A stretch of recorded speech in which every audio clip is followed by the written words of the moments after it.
Hello, you. I don't know if you can hear me. Would you like to try and join? It's been another disaster up to now, so I can't get any worse.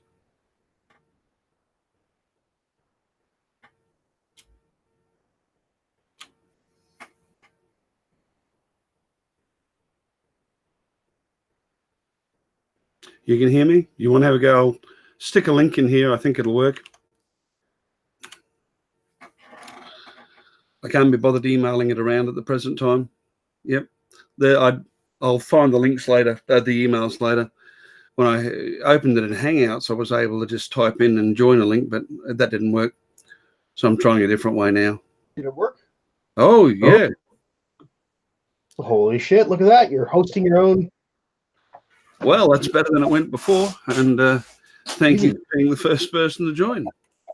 And there you go. Well, that took me a few goes. Now I think I've got another stream going in the background, which I've got to shut up somehow.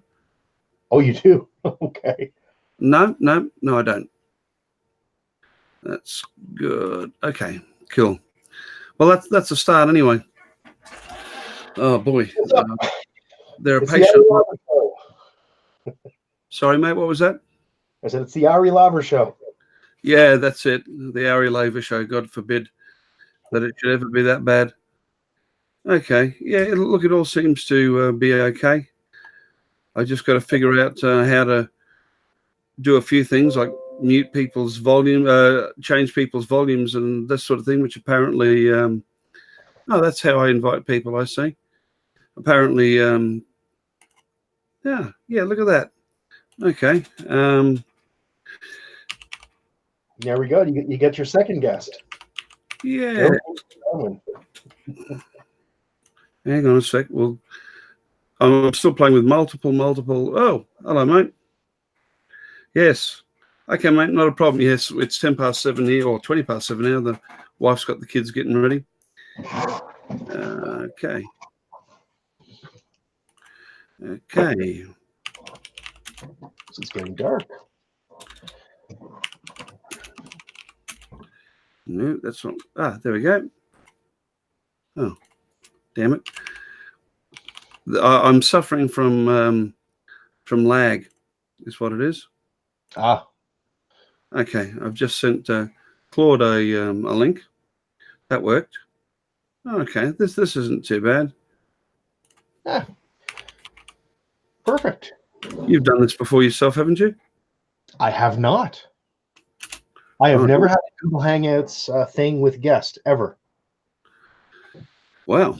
I don't know whether I'm going to keep this up too much. It's already shot my nerves, but at least I've got it working. It's a little stressful, isn't it? That's why I tried it with OBS without inviting guests. I just basically just played some videos and had a chat with people. Mm-hmm. But that's all I've ever done. So yeah, it's one of those things. I suppose it'll get easier when you've been doing it for a while. Excuse me for looking away from the camera, but I'm hunting up email addresses and all this sort of thing. Whatever you have to do, bud. I just thought I'd help you. I was just finishing up my video. I'm all done for the day. So. Woo. And how did that go? Did it work out all right? Yeah, I was just actually repackaging some of the drone stuff from yesterday. That song that I used in my backpack video, I really liked it. So I thought I'd make a whole video just with that song. Yep. I did. Yeah. All right. I probably don't have Thomas's email, which is a problem, but I'll have to get that later. I know he's there somewhere. I've got emails waiting for me. There we go. Close. Thomas. It's O apostrophe, I think. I'll go and look on. No, I want to close that like an idiot. One of those days in my life, mind you. I can excuse myself. It is 7:25 in the morning, and I've been up all night again. I was going to say you've been up for ages. Yeah. Fortunately, I'm used to getting it working. Or to be awake late, getting things working. I should say. You can tell I'm tired. Yeah. Hey, what's up, Paul? Okay. We have Paul here, do we?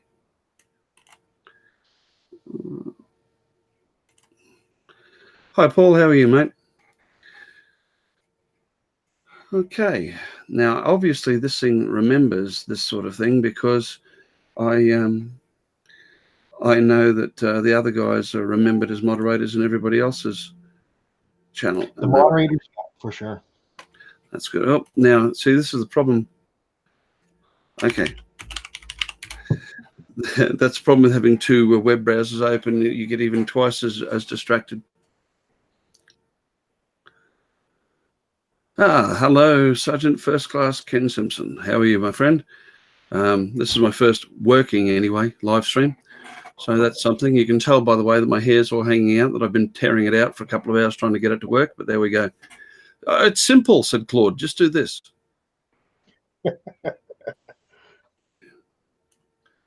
Hello, Paul. I'll see if I can send you a link. That's, I know I've got you. Yeah, well,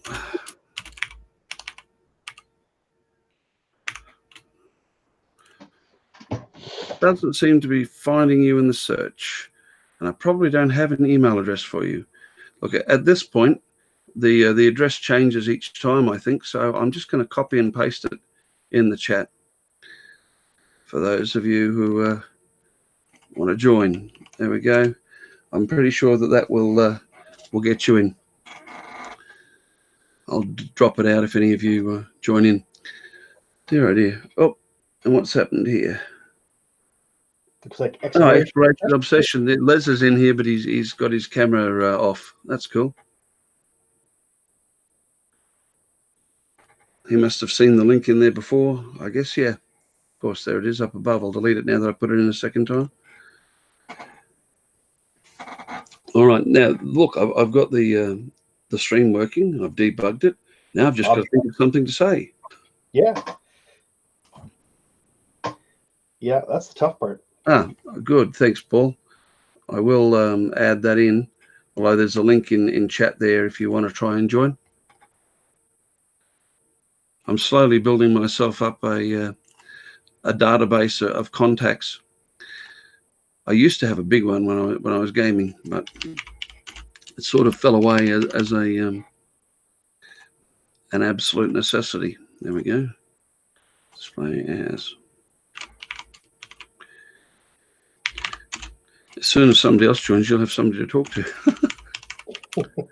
I can do a Roger, then I can just work and be quiet. That'll be a first for me.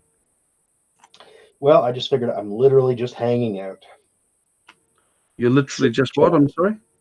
I say I'm literally just hanging out in the Google Hangouts. Just yeah, chilling. That's it. It's going to be okay, Paul. I've got that. If you want to remove that out of chat, I don't know if I can do that.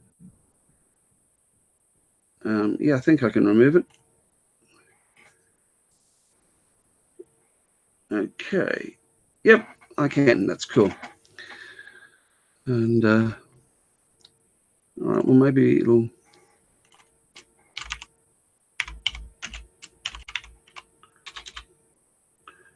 Okay. Yeah, the first couple of live streams I did were more like almost like tutorials. I was working on some project. It was drone related. I think I was putting together a list of categories or something. Anyway, so I did a live stream and just basically walked through that process of what I was doing and, demonstrated the techniques of mind mapping and, Okay, Paul, I've just sent one, hopefully, to your email using the one that you just put in and using the invite. Sorry about that, Hugh. Yeah, what do they call it? Webinars? Isn't that the term for it? I guess that was almost what it was, right? Yeah, pretty much, right? Yeah. I used to do a lot of those. So. Oh, yeah. That's cool. It's not something I've done before, but it may be something I use in the future. I've got a couple of the guys in the UK wanted me to show them around OBS, what I had discovered up to this point. And of course, with what Nay showed us earlier, I've got a little bit more to show now. Yep. That'll be the next thing, is to get OBS integrated with this. But at the moment, it's a minor triumph to get this far. I actually taught online for 5 years at the University of Aberdeen on at their master's program. It was fantastic. And at the time it was cutting edge technology. Now it's, everybody does it now. But yeah, back well, then, in those days, bandwidth was a big issue as well. Yeah, this was early 2000, so it was just starting to become fairly good. But we're still talking 19 years ago. Yeah, almost 20 years ago. Mm-hmm. And oh yes, I see what they say. See, Les has got himself muted, and I can't unmute him. So because he muted himself, I expect. Yeah, he's muting his microphone at the source. Oh, that's good. At least I know what's happening. Yeah. I do that when I'm banging around in the office, so I don't disturb you guys when you're chatting. I'm in the habit of muting and blanking my video whenever I get up, mainly because I'm often sitting here with, I do the newsreader thing. I'm dressed from the waist up. At night time, and just got my pajamas on below that. But tonight I actually put on pants, which was good. I often run around in my PJs here too. Why not? This is my office. It's my home. Okay, Les has left the room. Okay. I don't know whether Paul got that email, but we can try. All I did was click on the link that you had the first time, and it instantly opened it up. That's all I had to do. Apparently that didn't work for Paul, or he said he's not able to use that link anyway. Oh, you know why? It's because he's probably using something other than Chrome as a browser. That could be why. Well, apparently it supports, because I went away and did a cramming course. Apparently it supports Firefox from version 52.0 onwards. But that's all it says. Hangouts or that. Chrome or that. Hello, Rodney Bell.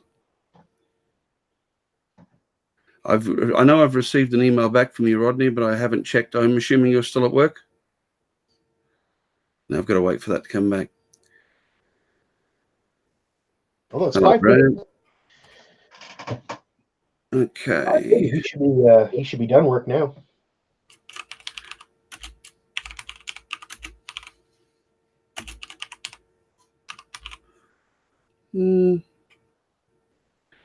I'll have to look up Brad's email address. I can see why Roger sits there exhausted, because by the time he's got it all done, he hasn't got any energy left. It's a lot of work. It really is. Yeah, it really is. And like you said earlier, once you do this a few times, it won't be quite as daunting. You'll have all these things prepared. You'll have a list of all your guests and emails, and I will start making a proper list up a little bit later on. Although obviously it does remember it to some degree, because I typed in Claude's username and it popped me up with his email. Okay. But with the rest of you, that has not been successful. But I've just sent Brad an invite via email by pasting his into the invite thing. Although why he'd want to be seen hanging out with an Australian. Oh, wait, what? Yes, Paul, I did. That's I can't think of what they're calling the event, but it's got the young lady bent backwards in water. I've seen quite a few people around YouTube. I've never seen so many people claiming that they've seen it or they've got it and they're reviewing it, which is a bit odd, because you'd think they would be under an NDA. But Claude was in a stream yesterday, and there was somebody there who not only was claiming to be reviewing the item, or one of them anyway. He gave it a quick look of it on camera, and apparently it's an action cam. Whether or not they're releasing anything else, I don't know. Yeah, we actually saw pictures of it today too, which was really cool. I've got to say it's an ugly looking thing, but then again, I've never really seen an action cam that was. They don't have the certain, what is it? They don't look as good as a DSLR, that's for sure. That's true. That's true. Whoa! Hello, Brad. Morning. Using your phone, are we? I think I got it now. Can you hear me? Yeah, Les, I've got you, mate. Great.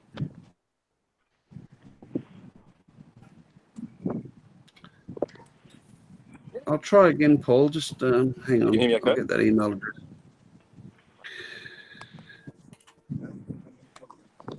Yeah, we can see you.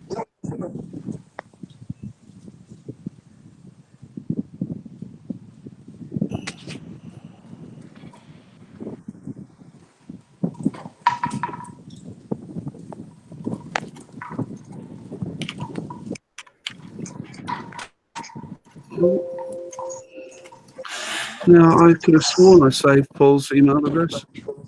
Oh, there it is.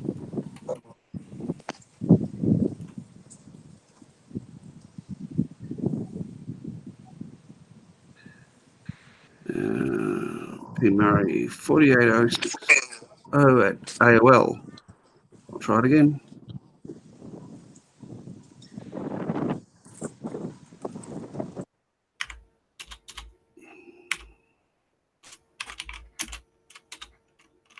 Sorry about all the clacketing, guys. Now that I've stopped gaming, my next keyboard will not be a mechanical one. Mind you, this one will probably last 20 years. Yeah. I miss those mechanical keyboards. I do like them. Yeah. Although when I was younger, I I had a nasty habit of punching keyboards when I got frustrated. So much so that I used to buy them at auction by the 8 or 10.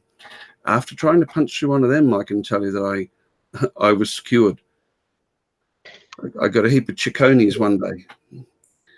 Okay, Brad's left us again, and Les is muted again. I'll admit to hammer fisting a keyboard once or twice. Definitely. No, I was going to say, you must have enjoyed studying at Aberdeen. Did. Beautiful place. Old university. You know, like the Americans talk about the age of like a place like Harvard.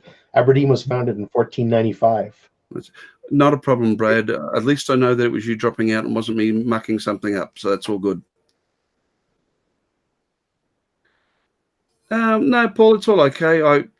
I've sent you the I sent it to your AOL, the one that you put up here. I just copied and pasted it into my contacts, so theoretically it should be there. I just sent it through the send link function in Hangouts, but what I will do is I'll send it to you manually, and hopefully that'll work.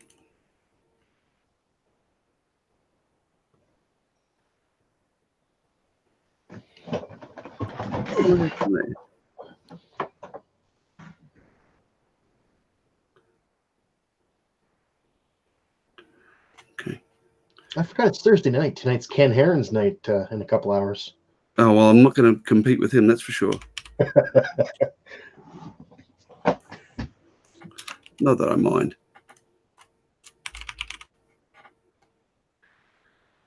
I often watch the replay of Ken Heron. I'm not usually up too late at night, so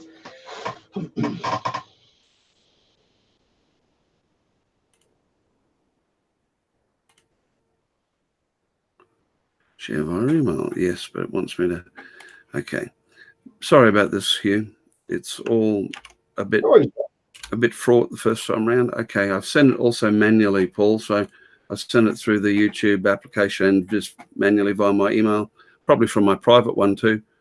But then again, I know I can trust you. You're a gentleman, unlike us Australians. Paul, I don't know. Oh, he is. He's a bit of a sweet talker, though. A bit of a smooth talker.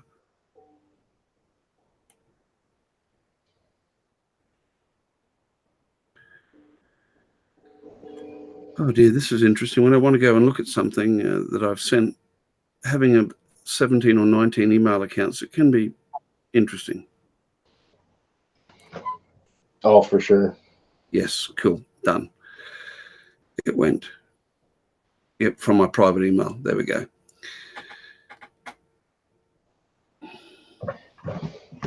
Okay.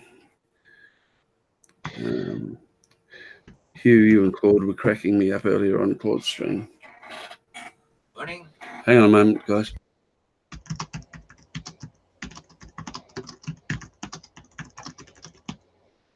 That was my brother giving me a hard time. So, Rodney Bell, are you still at work, my friend? And hello to JT, the Colorado farmer.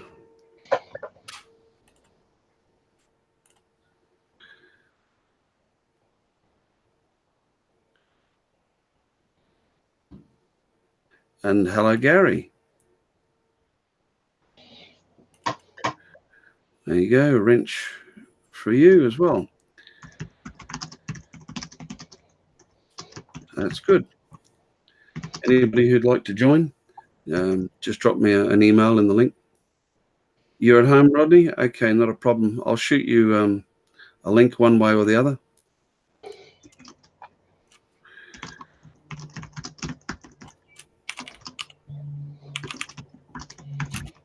There we go. I've just sent you a link, Rodney, if you'd like to come on in. That worked. So that one worked through the Hangouts function. So confusing. Hey, Nanya. Good to see you, my friend. And there's a wrench. Oops. Well, look at that guy there. You should have a link in your email by now.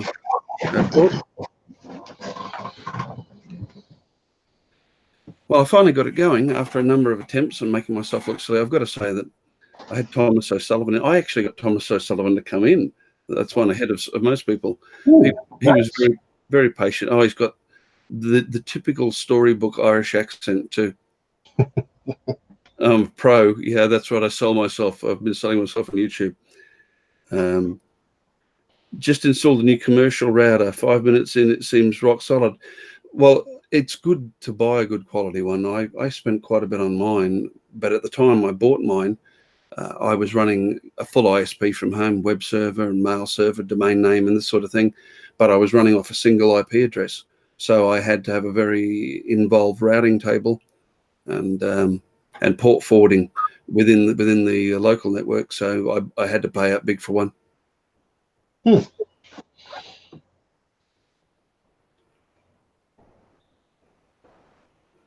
Are you using Chrome, Paul Murray? Look at that shirt. Oh, sorry. I was just looking out my window. Pardon me. Oh, that's odd, Paul. Hang on a moment. Nearly hit the wrong one. Hey, what's up, Gary? I'm going to pop it in chat one more time, Paul, and you can click on it and try.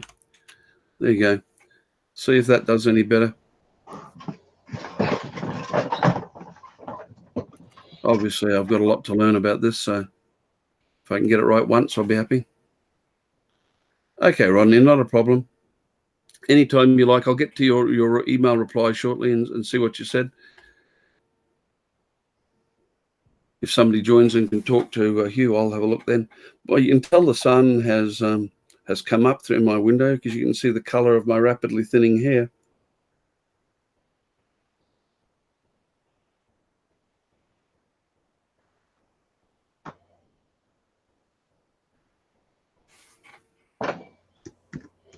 He had an Apple Airport Express.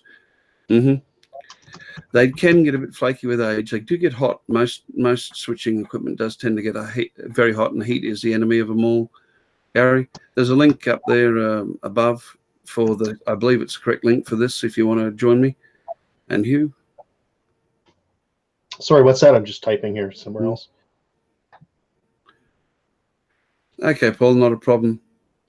You haven't got a link, Claude? Then I'll just send it manually. I send it through the Hangouts business, but I'll just send it manually off my email account.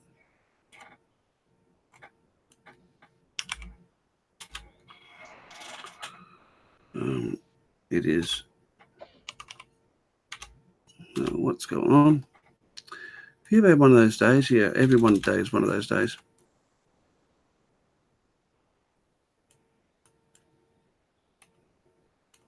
Yep, but not today. Today was a good day. Well, any day that you're on the right side of the grass is always a good thing.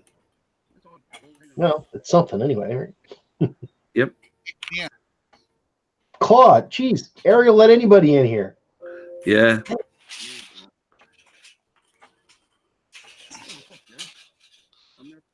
Hello, mate. Long time no see. Hey, What's up? hey, Paul. Ari, I just clicked on the link in the chat. Come right into you. So Cool. what you may want to do, just for your future, do the link, delete the link. Yeah, do the link and delete the link,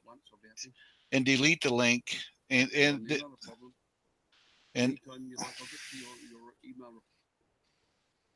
if you post the link in the chat, Ari, do the link. I don't know if you can hear me now. Yeah, I can hear you fine, mate. Go ahead. Sounds like you got a second Yeah. chance feedback, Claude. What's that? It sounds like you're hearing a delay or something. I can hear audio Well, behind you know what I'm doing? Yeah, I'm doing this stupid ass thing right now. Hold on here. You're There, is looking that through better? YouTube. I Yeah, figured. you're looking through YouTube. Hello, Gary. Good morning.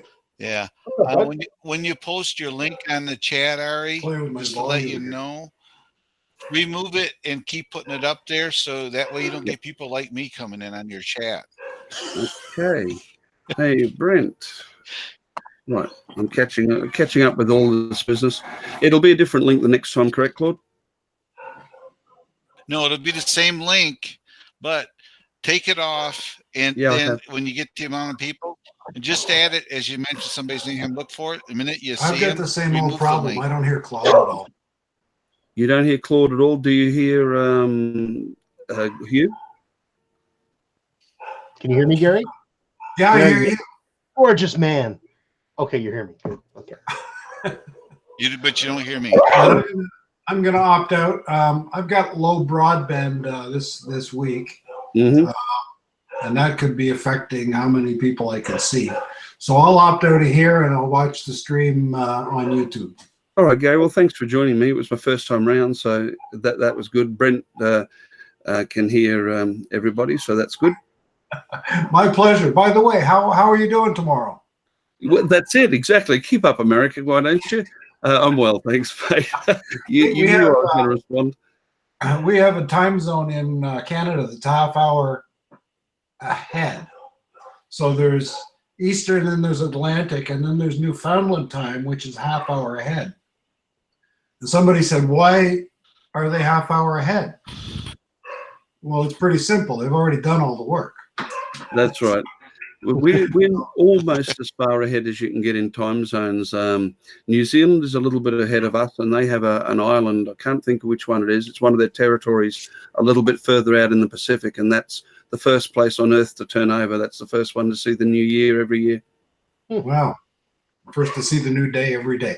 Anyway, I'm going to get off, and I'll watch on the stream. All right, Gary. Thanks. See you later. Yes. Everybody, please hit the like button for him. This is his first major live stream. Oh, that's right. So please True. hit the like if you can. Got That's 11 watching, and I see 6 likes. No, I'm just kidding. I'm not going to It's give you my first live stream, not including the 28 failures that I've already deleted.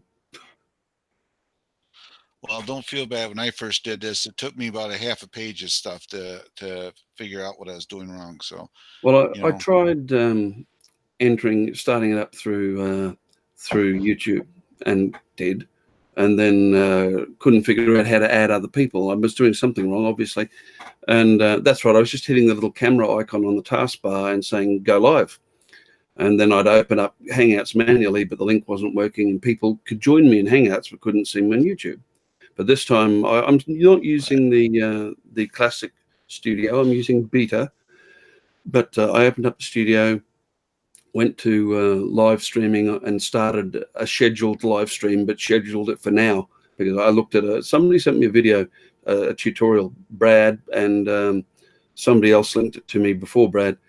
And I went there, and it showed you how to do it with classic. So I managed to follow that sort of by doing it with the beta, and it's worked this time after about 10 attempts. Right. So that's nice now. So I can go on other streams and just sit there and watch everybody and look stupid now, rather than sit there and trying to be a host. Host, that's your job now. Yeah, that's right. Well, the next thing will be to see if I can integrate OBS with it, which I should be able to. Oops, hang on. I've got somebody. What am I answering this for? Because it's. Yep. Annie. Yeah. She's in Sydney. All right. Yep. What happened to Paul? I thought he was going to hang out, but I haven't been able to get the Roger link had the same problem. I clicked on the link that you posted in the chat. That's how I did it. And I was able to it get didn't on. work for Paul either for some reason.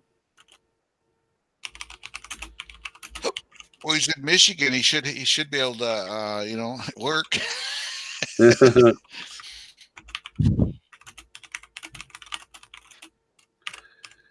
I've got to I just reply to refreshed my stream. Yeah. That's I've got to fine. reply to this person because she's attractive. Because she's a friend. Had to Oh, make it. it's you didn't steal my co-host, did you? No. This was my blonde, an Australian blonde, rather than a British blonde, but a blonde nonetheless. Oh, I just don't use the other B word that usually comes behind blonde. Blonde, but never. Might be because I'm more than a little bit blonde myself. right. Hello, Paul Mary, if you're on there. Hello, Rodney Bell. Hello, Brant Ariels, who was just here. Obviously, buddy Rodney Bill, Brent Nunley. Hello. I'm doing your hellos for you. Thank you. So no problem. Oh, because I just got here. Hello, Ari. Well, he's already done his How come hello you got squad. I know, but I didn't say hello to him. I just got here. That's right. See, that's old habits die hard. So I hear you. there you go, Ari. You're in charge. You got the comm, Captain. Well, the law, we are in a really bad way if I'm in charge, aren't we? Tell me, because I'm not running OBS, I better get all this out of the way. I can't control the bandwidth like Nay showed me to. Is the video reasonable quality? It was, yeah. I'm getting a little buffeting. I'm getting buffeting here. I had to keep refreshing my page, so it might be me. Oh, I know why it is. I'm uploading the freaking video right now. That's why it's doing that. But I can't stop now. I'm almost done. A little while ago, I saw you crystal clear, and that's probably when my bandwidth was good too, because I've got crappy bandwidth as well. So I think you're good on your end. Okay, all good. Like I saw you at like 1080p. That it looked like perfect clarity, HD. I have told it to. Now it's lower. Sorry?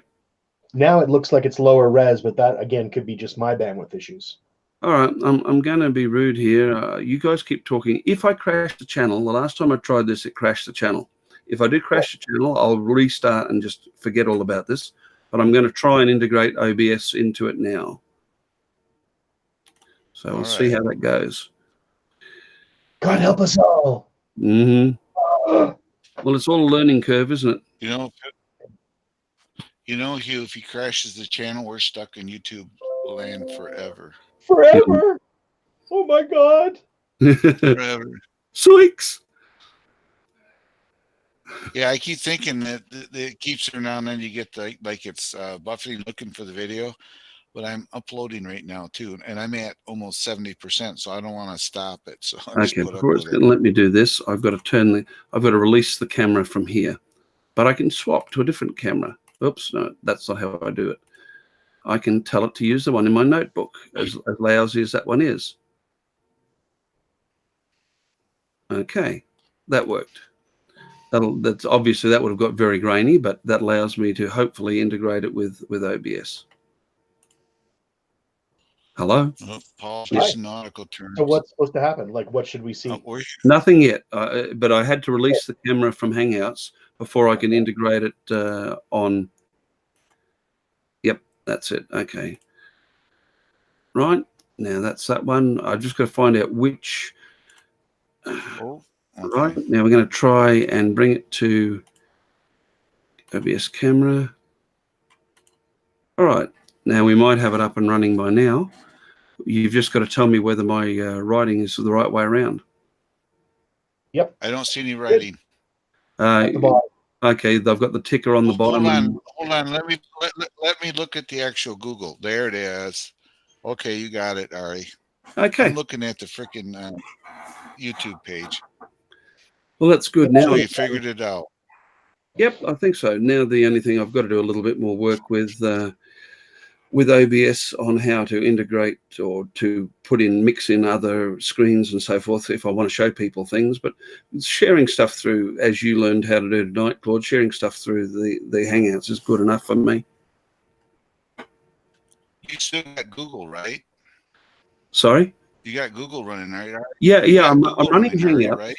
Yeah, I'm running Hangouts, and what I did was I clicked on so little... you can Yeah, because I you can can share. still share stuff. Yep, that's right. What Okay. I've done is I'm running. Hang on, I can share this and show you. I think, yeah. Okay, share. Oh yes, of course we've got the endless. I love that. Yeah, Yeah. that's okay. If I click on here, you can see the settings, and that should be up. You can see I've got OBS camera. If I click on that, I can choose between. That's the one in the computer. That's the one that's mounted behind the computer, and then these are the 4 virtual cameras that Nay was talking about. And I've mapped Right. OBS to OBS camera, and that's what I choose. So you'll see that if I click on there, my camera is OBS camera, but I've gone straight to my microphone. I'm not using. Okay. And when I use the mixer that keeps dropping out, I use this audio. But I'm Okay. not going to use that today. I will have a go at that again later. Anyway, I'll just stop. Yeah. And if I bring Right. now there's my OBS. That's the camera that I've started it. You can Okay. see me That's twice. right. So that's what Right. that's what OBS sees. And over here, that's the camera. You've got video recording. I hope it's a bit easier to see than it was on Nay's. But I created these scenes, and in them, that's the logo, the little remotely piloted aerial solutions. Remote Pilots Australia. And then that's the ticker, the one that's going Right. on the bottom. And the order that they're put in there is the order that they come up on the screen. So this one on the top will always be on the very top. And that one there will be under the logo, but above everything else. And then the lower thirds, that's this thing that just came in, Remote Pilots Australia. And then at the very back is the camera. Right. So you order it there how you want it. Okay. I mean, if I can do it, anybody can. That's good. Well, don't say that, because eventually you're going to have to teach me how to do this, because if the Google Hangouts part goes away, then I'm going to have to, learn how to do this too. You can Yeah. even bring up the chat there, I see. Yeah, Well, some of you would have noticed. I'll just bring that up. That's right. It's the right way in there, and it's the right way. Depending, the one here that says live stream, if I click on that, the camera all the writing becomes reversed, because if I join somebody else's live stream, I have to reverse the text for it to be the right way around. But if I'm recording it here or recording it onto a file to put on the front of a YouTube video, I make it the right way around, just to make things more confusing. Right. Well, I like the way you explain it better than Nay. Nay was good, but man, he's really technical with his I was going to say, explanation, and it was like whew, over my head what he was talking about. Even taking notes, I would have been lost. So I yeah, like him. I appreciate him coming on today, but man, that was too much input for my little head to deal. well, from what he says, So, his profession is he works in TV broadcasting. So to him, this is all easy meat. And a lot of people are like that. If they're talking or teaching on a subject that they're really good at, they assume that everybody else is at a higher level than them. As I said, the only reason I got it was because I'd done it before. Talk to Hugh for a minute. I've got a knock at the door. okay. Hi, Hugh. What's up, Claude? Hi, Hugh. Nice to see you, man. Nothing. Long time no see. I got my headlight bulb. I had to make 2 trips to the auto store because they gave me the wrong one the first go around. So I had to go back up. But because of that, because of that, I got a subscriber because the guy knows me at the auto store, and I walked in and his kid was there. And And I had my drone hub. I had my drone hub shirt on there, and he says, "Oh, there's the guy." And I talked to his kid, and his kid went to my YouTube channel, and now I ended up with an extra subscriber. So Very Claude cool. and Hugh, So- what is the time at your locality now? 6 6 p.m. o'clock Eastern. even. 6 p.m. Same with you, Hugh? Yep. Yep, we're in the Yeah, same we're time both zone. 6. Okay. I'd appreciate it if Paul and Gary and anybody in the channel could type in their time zone, because I want to get an idea of what the time zone is across all of the US, all of the North America, so I can decide what time I want to stream if I'm going to stream. This is 8 in the morning, my time. So if it's 6, fine. Then 9 will be 7. I could do it at 10 in the morning and get you guys at 8 p.m. your time, which would be reasonable, I suppose. Yeah, you do yours at 10 to whenever, then I'll do when you're done. Yep. If I do it at 10, that'll be 8 p.m. your time. Yeah. And then I can go to bed and get up in time for Claude's. Exactly. Right. 24-hour YouTube live stream. Oh God. Well, that's all right. Well, it's Paul's at 6:01, but he's the same time zone as I am, so he's in Michigan too. So Paul Murray is in Michigan. So Yep. Brent's Brent, in Rodney are Canada, both so Eastern. Yep. Rodney Bell, he's New York area, I think. Virginia, where I used to live. Yeah, Drone King. Yeah. I think he's in Australia too, right? 7:30 a.m. You're half an hour behind me, Brad. So that's where it is. Okay, cool. 1998. You see, no, I thought you guys were behind the time. Man, Drone Kings are way back. Actually, Brad is my principal advisor on matters of video editing. He's trying to school this old dog in how to color grade. Hasn't been very successful so far, but God, he tries. Brent says your audio is a bit low, Claude. I can turn it up, or because you got control. You have a control panel. Where is it? Let's see. Left-hand side of your screen, run your mouse over it. It says control room. I don't think Cameraman. I have control of it. Cameraman. Okay, you'll see the chat, the share, like a showcase, Chat, share, Q&A, and cameraman. and below it it should say control room. No, I don't you have can that. turn the volume up. I don't have that. It's because because you're using OBS. I'm using You're on OBS. No, that's not the reason, because I'm actually technically not in OBS. Perhaps there is. I know there is a way to stream directly from OBS, but I'm not doing that. I'm streaming from Hangouts, and I've given Hangouts control of my OBS. It's the other way around.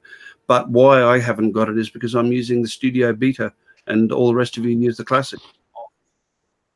Oh, okay. Interesting. All right. Oh, that's probably why. Mm-hmm. I tried turning my volume up, so hopefully it works. So 502 for Brent. I moved the mic. Okay. I usually just have you muted anyway, Claude, so it doesn't matter to me. Okay, well, tentatively speaking, when I do start doing a stream, I will probably do it at 10 a.m. my time. So that'll be 8 p.m. for you and 9 p.m. for Brent. So around that time, but between 9 and 11 in in North America, I suppose. Sorry, the other way around. It'll be 8 and 7. I've got that right. 10 o'clock at my time will be 8 for you guys and 7 for Brent. Until I'm tired. Who's on first? Who's on first? Yeah. No. What's on first? Who's on second? I don't know. Someone yell third base. Help. That is still what's on third? Yeah. I don't know. Who's on first? Yeah. What's on second? Now, who's on second? What's on first? Yeah, what day? That's a good question. I was going to go Laurel and Hardy. They ended up really sad at the end. They split up, and they went their own ways, and they pretty much died not hanging out with each other anymore after that. Stan Laurel and Oliver Hardy were friends until death, and their wives were too. But Oliver Hardy died about 11 years before Stan Laurel. Right. But Abbott and Costello, they had a falling out, as did Jerry Lewis and Dean Martin. Yeah. Abbott and Costello, because they're the one that did Who's on First and all. Hey, that. Abbott and Costello. There you go. That's who it was. Sorry, guys, I can't help it. You never tell that I used to do. I was a bit of a mimic in my day. Oh my God, you're good. You really have the skill for that. Yeah, well, it's the same reason that I did all right as a musician, and as for Morse code, I'm pitch perfect with my hearing. So it's a case of hear it and do it. Okay, Gary, you take care, mate, and thank you for dropping in. I'm glad you joined me, even for a minute on my first stream. That's good. You take care. See you, Gary. Yeah, I'm going to grab dinner here in a Ain't minute this as well. cool, Hugh? Ain't this Pardon me? cool, Hugh? I can just sit back here and I don't have to say much now. There you go. There you go. All Hey, right. everybody, hit the like. Got 10 watching and 9 likes. Somebody didn't like his stream. Get over here and do it.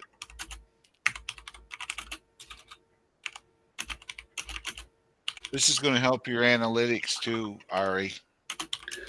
I just had my Your friend views Annie, who I on it. was typing to, say I'm interested in what you're saying to them. I just said I told them I'm chatting to a good-looking sort. That'll get me in trouble. Yeah, well, I had a quick look before because I was only running for about 15 minutes while I was trying to get it working when it didn't work. But I had about 5 or 6 people in, and of course I gained about an hour and a half worth of time. So obviously, if you stream for an hour and you've got 10 people, you get 10 hours worth of viewing time. Yep. So that'll help your analytics. So now you're down to 8, but you'll notice in these streams too. He'll tell you they'll come and go. You'll go up and down. So Oh, look, I'm not bothered. Also this is your first stream, as they say. You will eventually get to the point where people know if you get a certain time you're on. Obviously, they'll know you're here, and they'll come looking for you at a certain time too. So I'll be back in. I will jump on tomorrow. By that time, you'll be finished. I'll probably go to bed early and get up. I'll be back in 26 hours. yeah. So I'm happy enough with it. It's 8. Yeah, I mean, you're doing pretty good. You know, it was an old habits die hard for me. I'm sitting here watching it, thinking I'm in control too. And it says remote pilots Australia, and it doesn't say drone. I was so stressed. So, I was so stressed when I couldn't get it working. And of course, what I really wanted to do was get majorly out of shape and kick the computer across the room. But I knew I was being watched, so I had to be calm. And of course, I'm getting tense. And Thomas O'Sullivan, he's got the most horrible Irish accent. And he's in there telling me, "Oh, it's all right, Ari. Be calm about it, you know." how'd you get him on? How'd you get him Well, on? Was it just, did he have a camera? I've been trying to get him on for a long time, I think he wanted to help me out because he knew I was struggling and it was my first time. He basically did a nature's beauty for me. He sat there, he was watching the chat and talking to people there while I was trying to get it working properly. Cool. Well, if I see that jerk on tomorrow, I'm going to tell him he's got to get on. I've been for months now trying to get him to come over and hang out with us. So. Yeah. So he's your co-host now, right? Yeah, that's right. Thomas is to me as Sonia is to you, apparently. And since I'm not going to say it in live chat, I was going to mention that email I sent you yesterday. But yeah, I'll talk to that. I'll email you or talk to you about that in private. So yeah, all right. Well, it all works. My notebook is chatting away. Hang on, I'll have a look. Oh, I'm using between 26 and 30% CPU and 49% of my 32 gigs of RAM. So that's not stressing it too bad. And it's running at 67 degrees. It's pretty cool. So there you go. Oh, Celsius? Yeah. Did you say 67 degrees? 67 degrees. It's pretty warm. Well, Skylake, I think, has a thermal cap of 90. Mm. I do have adjustable fans in this. I can kick in the fans, which I've just done. But if I'm quiet, can you hear the fans? I can, yeah, just a little bit. Is it intrusive? Yeah, a little bit. No. No, not at all. I only heard the difference when you flicked it on, and then it kind of disappears. Yeah, I've got various patterns that I can use in the microphone as well. And yeah, Brad, I'm glad you're still here, mate. I'm just going to... what's happening here? And microphone. Oh dear. All right, I'm gonna have there. I can hear your fan a little bit more when you did what you just did there. So Hey, what's up, Jonathan? Jonathan West is here. He comes to our live stream too, Ari. So he's a cool guy. Yeah, you get in the habit, not to tell you how to do your channel. Give him what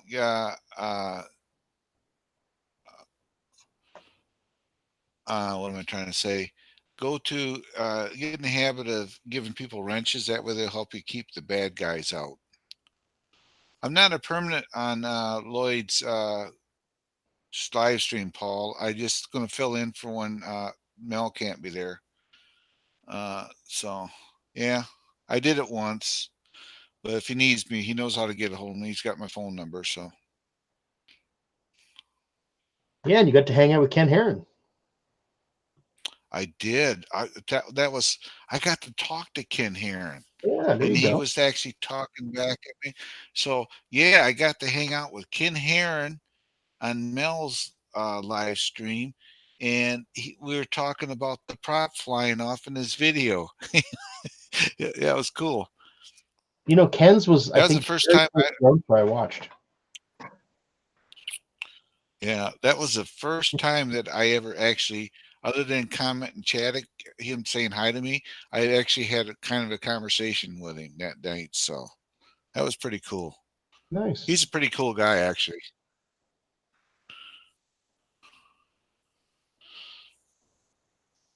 Ari, you have no audio, Ari. Or I'm looking at the freaking YouTube again. Is he? Is it? Can you hear him? I can't hear him either. Yeah, Ari, your mic ain't working. I think he knows. He muted something and then probably forgot to unmute it. No, There you go. what I did was there you go. I had to power down my microphone because my microphone's actually got a digital display in it, and the display had gone out because I'd been mucking around with ABS. The display lets me know. And by the way, just before I go on about that, like an idiot, what was it that Paul said? Hang on. Yeah, Paul remarked that he's noticed that you're now the permanent co-host on Lloyd's channel. And what is it? Lloyd did a Grumpy's Gripes and said that you were the permanent new co-host. Well, I told him I'd fill in for him until Mel can be there, but I don't really consider it permanent, you know. But I told him I'd help him out. So he and Mel are a bit of a team, but Mel's having trouble. Yeah. But with this microphone here, I can adjust everything on it, including the gain. Like that's full mic gain. I assume it would have got louder, and I can back it down. But I can also change the patterns. Now I've got a cardioid pattern at the moment. Now I've gone to bi-directional, front and back. The fans probably got louder then, and I'm back to cardioid. We can hear him a little bit. Now I'm omnidirectional. They louder now. That's it's fully, not bad there. And then the final one is stereo. That's the stereo feed. I don't know whether Hangout supports stereo. It's a good microphone, this, but probably overkill. Right, I'm back to cardioid now. I didn't notice much of a difference from where I'm hearing you. But well, I've got it on a bit of an angle. If I had it facing me straight, you'd probably hear the stereo effects. I've got to stop looking at the screen. Look at the camera, you idiot. I tell myself that whenever I'm recording the intros and the outros.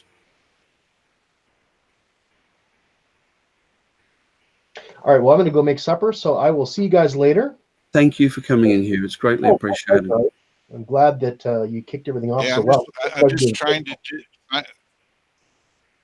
I'm trying to find a video that was it Grumpy's Gripes that he said I was his co-host. Yes, it was on Grumpy's Gripes. Anyway, off I go. See you later, guys. Bye, mate. Let's see here. Yeah, I didn't know. I'm just finding out like you guys are. Do you know how many hours you have on your viewing on your channel, Claude? For viewers, I'm almost 10,000. And I would imagine hours. No. We did the math today. I'm a little over 1,000 view hours. Okay. I have almost 10,000 views, but view hours. we talked about that today. It was like a little over 1,000. You got to be 4,000 to be monetized. So if I want to ever get to that point, I got to work at it. Get videos, put videos up, and start pushing the videos too. So It'll be quite a while before I bother monetizing. Although I think I'm getting a better formula with the videos I've put up. The last one has gained about in a day got us half as many views as my best video in 2 weeks. So obviously making it shorter was a good move. right. Oh, new from 616 Oh, drones. First flight of the DJI P3 standard and crashed. I saw that. It just popped up on my notification too. Poor Yeah, bugger. I didn't find that. I didn't find the Grumpy's gripe thing. I didn't know anything about it. I told him I'd help him out, but apparently Mel can't make it or something. So Yeah, he has issues with his connection. Although you wouldn't have thought so last night, the way he was trying to steal your co-host. I know he was still doing that today. Remember? Yeah, that's what I'm saying. Well, it's last night my time into today. Yeah. Yeah, yeah. So So you're still in yesterday, and I'm at nearly 8:30 in the morning on today, right, or I'm 8:30 right. tomorrow. Anyway, Yeah, I know what you mean. I found a video that he posted, Grumpy Vlogger, at 17 hours ago, but I don't see. might be yesterday's. Yeah, I'll look for it. So Excuse me, I'm just going to mute this a second.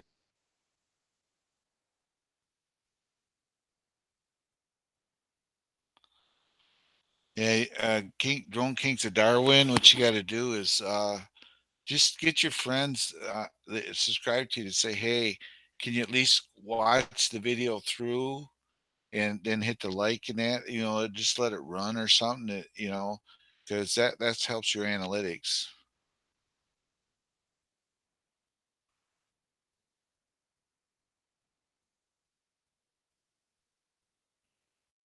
I've just had my wife walk in and say, I can't view your channel. She's got the notification. I'm just Oh, watching. she's watching too. Yeah, I'm going to be. I better not say anything good about bad about her. Hello, Mrs. Ari. I But she's promise I'll be good. yeah, that's right. Oh yeah, he turned it over on takeoff. Oh no. I'll just hang on. I'll stream that so that everyone can see it. Wrong one. Let's see here. There I'm we looking at go. Sharing. my the Facebook page or YouTube channel is so laggy because I'm uploading the video that I'm gonna have to just not look because it's driving me nuts. Mm-hmm. Oh yeah. It's it's still got it's still got Hugh on there talking. So Okay. Can you see my screen now? My stream or my screen? yeah, Okay. yeah. Watch. So I'm going to play it. Hopefully it'll play.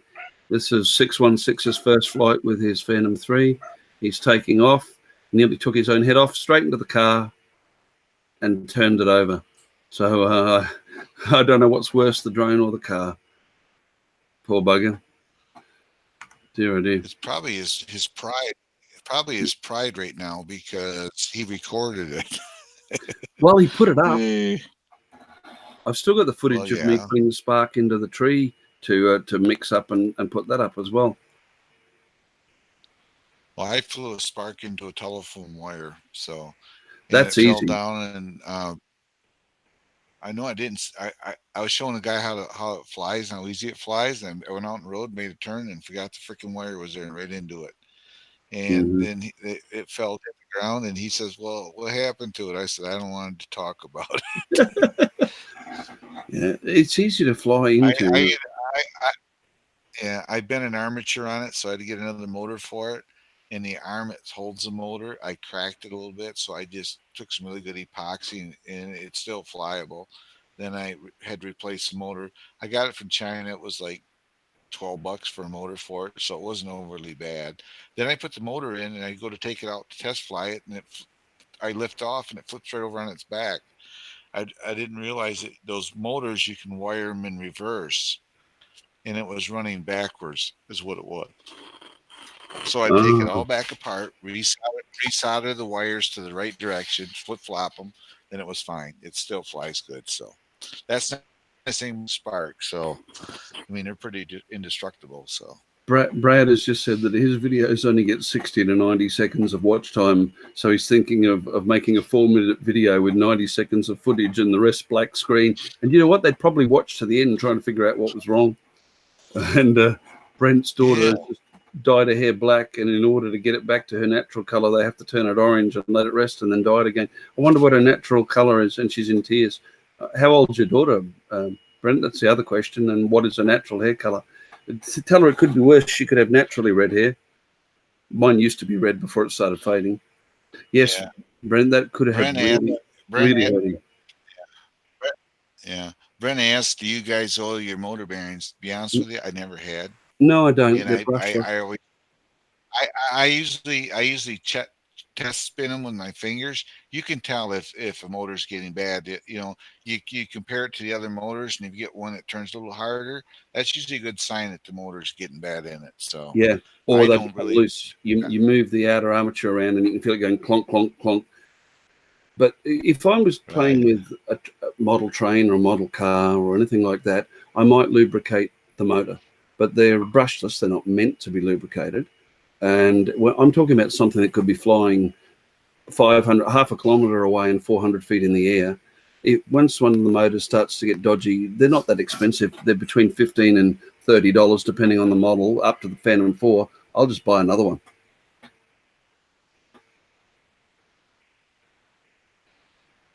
I've just got my good lady here. Claude says, since he knows that you're in the room, he'll be good, he reckons. On my account? Right. Paul. Good morning, Claude. Paul just said, hi there. Who am I talking to? That's Leanne, my wife. Hi, Leanne. Hello Hi, from guys. America. Uh-huh. You know, your husband's becoming a celebrity now on YouTube, so he's a creator now because he can live stream. A creator, dear. I create havoc. Well, you know, we all got you to this live stream, inviting you on ours. So now it's up to you. You know, you got to go with it. You know, so. Well, as I said to somebody before, when I first started it going, I had no intention of live streaming 24 hours ago. But then again, I had no intention of getting on YouTube a month ago. Yeah, you had no intention of being nobody's channels. You know. I would use Chrome. So now you know what you got to do, because you're hogging all my live stream time now. That's right. Oh my God. Now that should come up. Okay. Oh, okay. Take it out of my room so I don't get feedback. No, you're not. You'd have to join. I don't want to. Yeah. I'm going back to bed. You're just going to watch. I'm waiting for my family to wake up. You can bet she's going to log in here. Take care, Claude. You just oiled it. Bye-bye.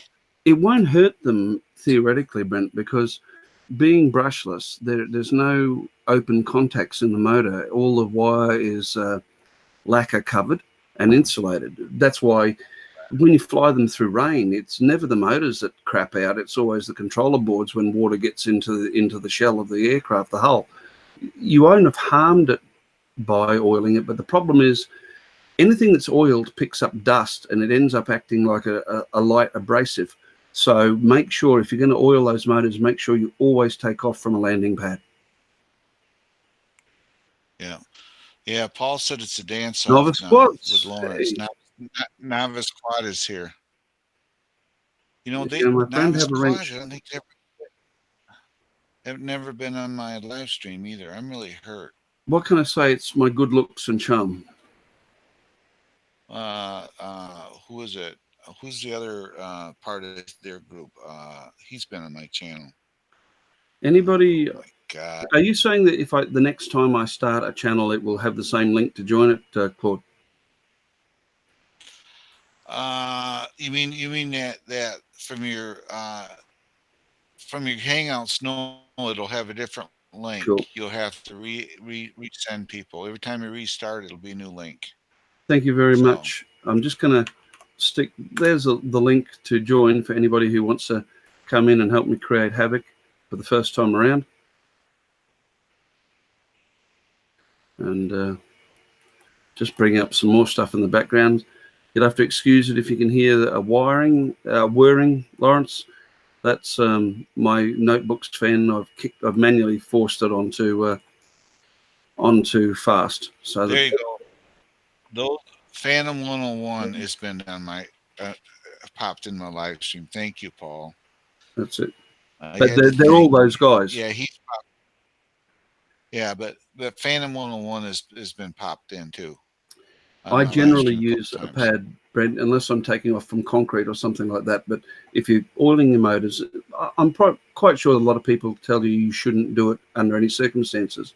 But from a background as a technician, there is no reason why you shouldn't, other than it'll attract contaminants into the motor. But I suppose if the motor's getting old enough that it needs to be lubricated, then what does it matter? You know, it's already getting old. Yeah, so replace the motors. Well, I know that spark motors, I hadn't looked until only a couple of weeks ago, but spark motors are about 15, and I think Phantom 4 motors are about 34. So they're not horrendously expensive. Right. I mean, a spark motor to solder, there's 3 wires that solder on the spark on the bottom side of it. I know I've done it. And the ESCs are built underneath the motor. They're That's not right. in the body. They're in that rounded piece. So the ESCs are right there. So there's 3 wires that come out. You just got to make sure when you change motors, you put them back in the right order. Otherwise, your quad will take off and lift over and flip on its back, like what I did.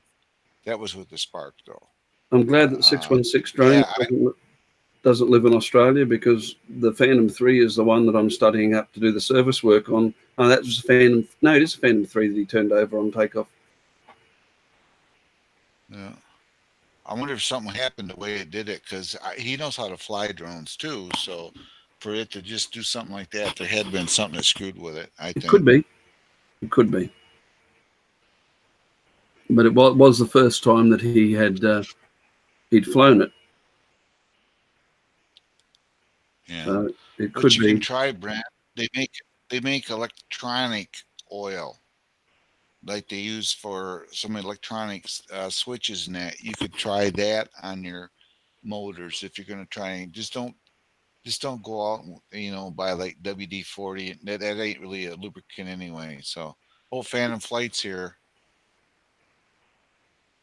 We were just talking about him, so here he is. Right. I'm learning how to do this. There's a link up above you in the chat. I'm not sure if you'll see it. I'll delete it and put it in again. Anybody, I'll get around to emailing links at another time, but anyone who wants to drop in, there's the link. It should work. Yeah, brushless motor oil will do, Brent. It's the only difference between electronics oil is it's just less. They would like you to believe it's non-conductive. And County Droner. Boy. Yeah, Fiat Juno here. Yeah, the other thing you got to bear in mind, Brent, if you're ordering those motors, oil in the motors, you almost got to take them off the craft, because you got to get to the bottom side of them too, because obviously there's bushings of bearings on both ends of them. So if you're going to oil it, you're going to have to take it apart to do it too properly. So now, how does Roger do this? There's a blue wrench for you guys. There's only 3 rules here. The first rule is there's no rules, and the other 2 don't matter. yeah, No, that's we not just say there's no power. The only rule is be nice. If you can't discuss it nicely, don't discuss it. Right. And beer drinking is allowed during the chat. It sure is. Anything with your clothes on is allowed. We don't want any people in the chat naked watching us. No, it frightens me that when you go to Philly's Facebook, his profile picture is without a shirt. I know it. I added in that day too. Philly is an utter clown, and he just keeps me smiling all the time. I'm just going to drop that link out. Anyone who wants to join, please click on it now. I'll give you 5. I'm not sure whether this will appear in the recorded version for playback. I'll leave this one up for posterity so people can laugh at me. I'm dropping it out now. Okay. He Yeah, does, Fred. next time you Sorry. Yeah, let's see here. You got drone landscapes popped in. I'm just checking out his channel. And Ari, if you go to their channel, you don't see any videos. Click on the video link. Sometimes they're not on the public, but if you click on their it says No, video on their channel. I don't know your name, sir, but you've got quite a few videos there. I probably met you on Canadian Drone Hub, if the truth's only known. But we will come back and oh, there we go. There's a blue wrench for you, as the man says. Yeah. Hey, Navis Quads, this is his first live stream, so thank you for coming in and hanging. This did start off. I'm watching his chat for him while he does his thing. So. Oh, that's better. Your audio just came up quite a bit, Claude. I take it you moved your microphone. Yeah, is it better now? No, now it's quieter. Again, it's probably sprung away. Now? I don't know what you did because I was actually off. Is it working now? Yeah. It'd work better if it was just that little bit longer. Uh-oh, that'll be Annie messaging me back on Facebook. Okay, say, how do you talk about me? There we go. Does it work now? Yeah, that works. Yeah, unfortunately, they don't let you lengthen it. So let's see here. Cheers, Ari, about in Oz you are. Hang on.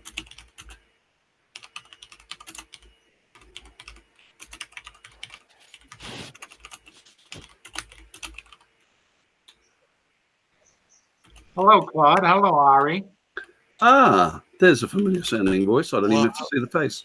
Hello, Paul. I had to go around the circle. I clicked on your link, and it took me up there, and then it stalled, and it says try again another time. So I copied the link up in the address bar, went to Google Chrome, put it in there, and it brought me here. Cool. So there you go. How you been, Paul? Hey, I'm hanging in there. This weather, it's like it's nice and then it's not, and then it's nice and then it's not. So are you going to fly outside. today? I had to hit my phone. What was that, Aaron? Well, today is the end of the day for him. He's wondering if you're going to fly, Paul, today. I it's already get towards evening. Yeah, I did a ship earlier. Oh, that's good. You must do okay. Nearly 365 a year, Paul. Well, just between you and I, Ari, I've got 960 videos on YouTube.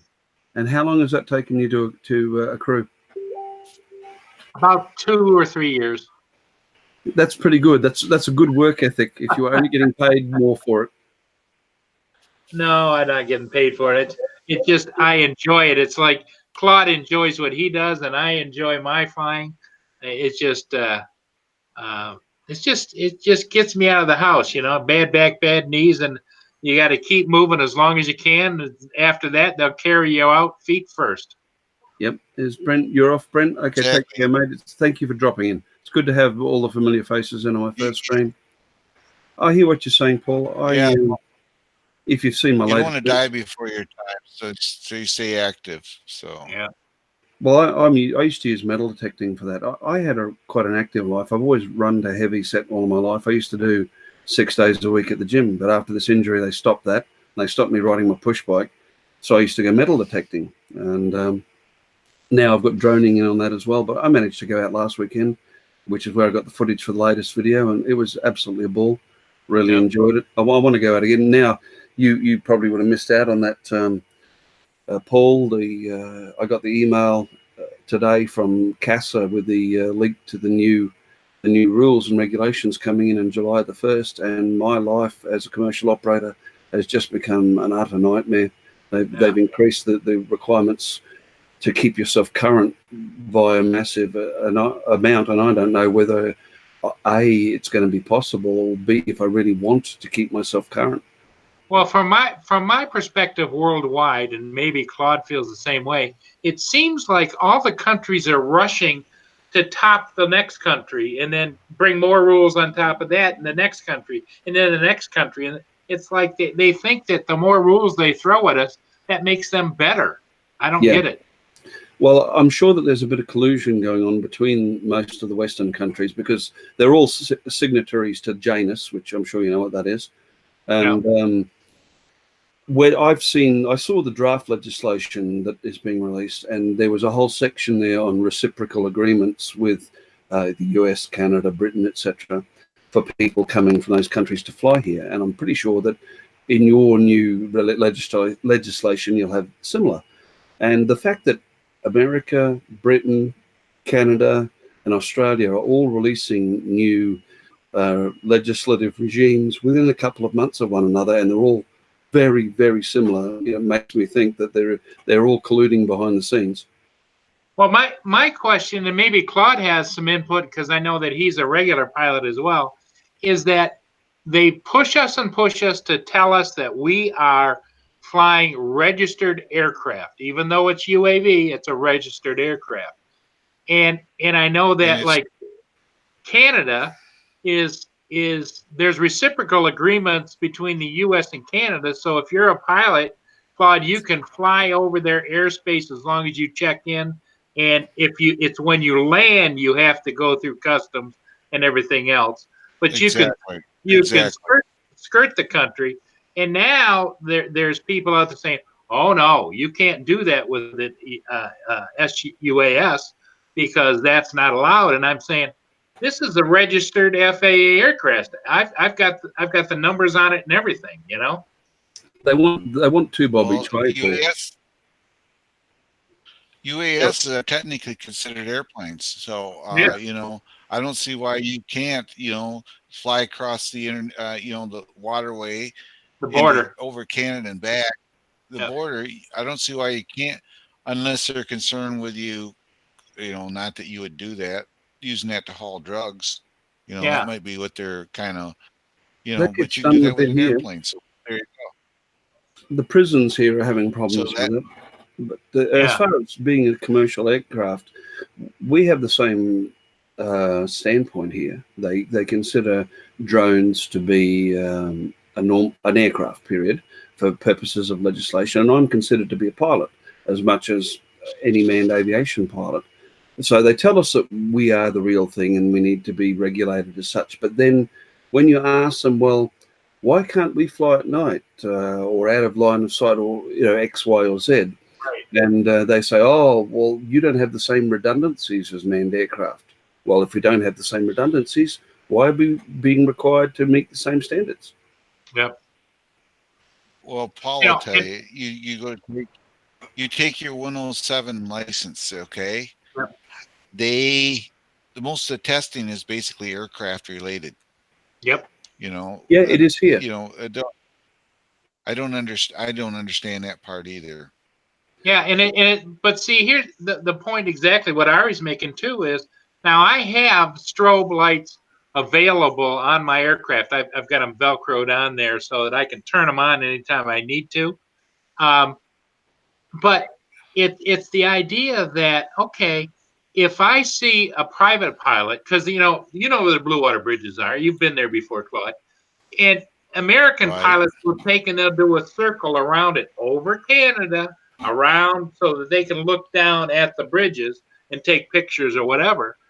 But there's certain people that I get the question all the time and never have officially received the question is, but people say, well, you can only fly halfway across the river, right? I said, no. I said, because FAA reciprocal agreements, this is a registered aircraft with the FAA, and everybody seems to go away. But I have to wonder if if that is in fact because Hugh was telling me, because under our regulations, Claude, and maybe it's the same way in Australia, Ari, if the pilot in command is the guy that's responsible for every flight, if he wants to turn over the controls to a unlicensed pilot, he can do that as long as he supervises and is capable of taking control of that remote if needed.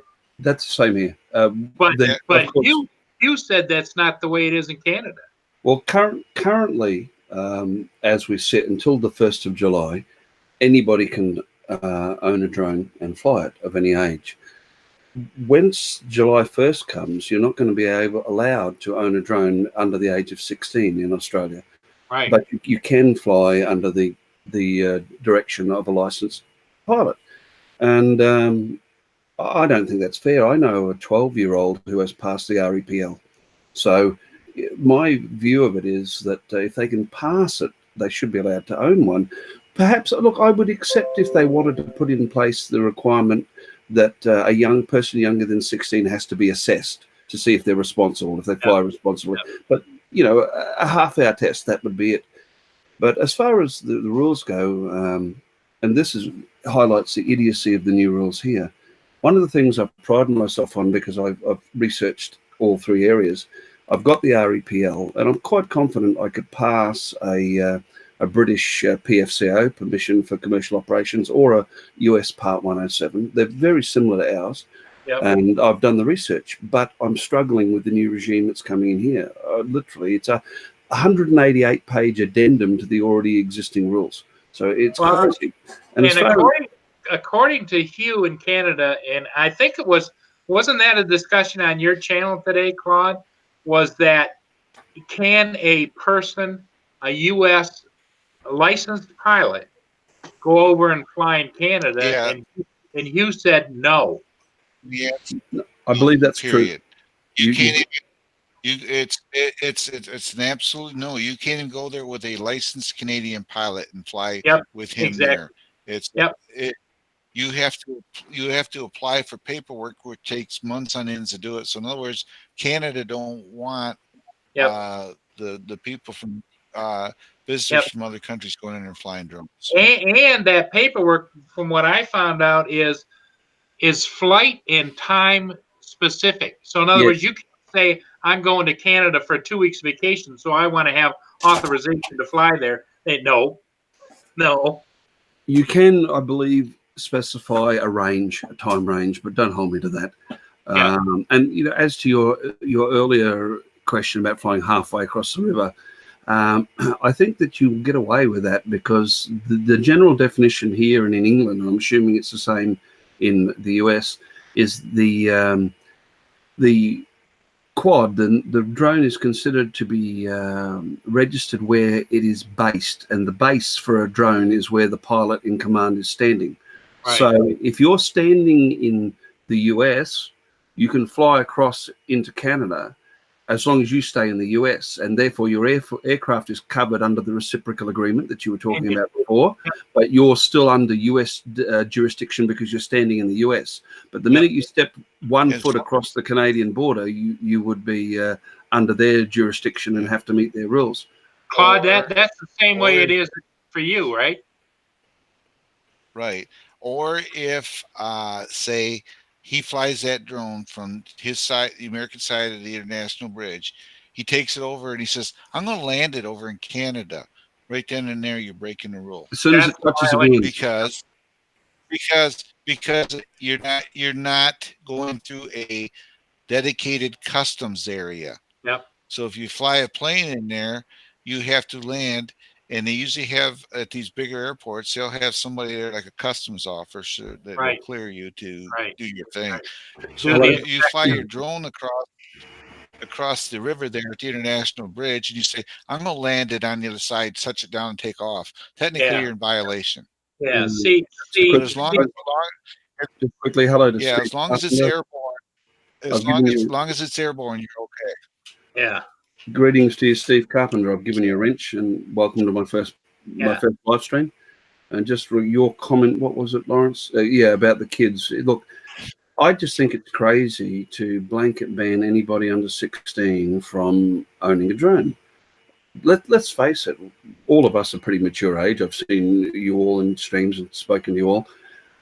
We all know that our kids do better than we do. They've got that eye-hand coordination going on, the games, and they're all switched on. The things that we have to study to get our heads around, they instinctively know. They're probably better pilots than we're ever going to be in a much shorter time frame. So I think it's like drinking. And I don't know what the age of consent is in the US or Canada, but here it's 18, and they think that you can never have a drink up until you're 18, and the minute you turn 18, you drink responsibly. No, you don't. In places in Europe, France and Spain and Italy, where kids are given awarded wine at 3 years of age with dinner and they're gradually introduced, they have lower rates of alcoholism because they're brought up responsibly. Same thing with drones. I want to start my kids and other kids as early as possible. Yeah. Yeah, Steve, I'm up and going that's after a few false attempts. Also, Paul, that's like we got Emma that drone.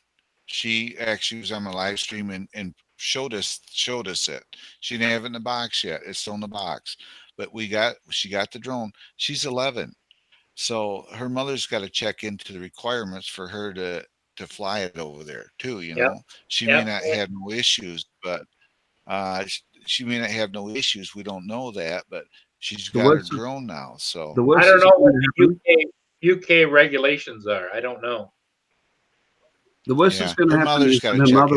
The worst that'll happen is her mother will have to register, and she will have to fly under her mother's direction. But as they're both on the same narrowboat, that's not going to be a problem, is it?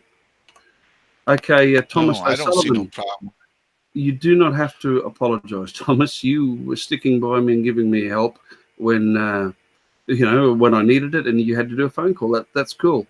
And there's a link if you want to join us, Tom. So I'll go and. Yeah, you're going to unsub that other fellow. You can come in and tell him. He's already burning because you came in and joined me before. He's all upset that it took him months and you still haven't joined his. Yeah, Thomas, you jerk. He reckons there's no need for you to do any more live. There it is. That's good. I've been trying to get Thomas come in my life forever, and he comes. Ari does it, and he's on right away. You can see who he favors. Expiration. Les is here too. No. Les has had another TIA. Yeah, look, I've had several myself. That's a mini stroke for you guys. Yep. We know what it is. Which, generally speaking, you'll recover fully from a TIA, but in the short term, it knocks you about every bit as much. Yeah, and the key is that he's getting help for it right away, not waiting. You know. Yeah, good job, Les.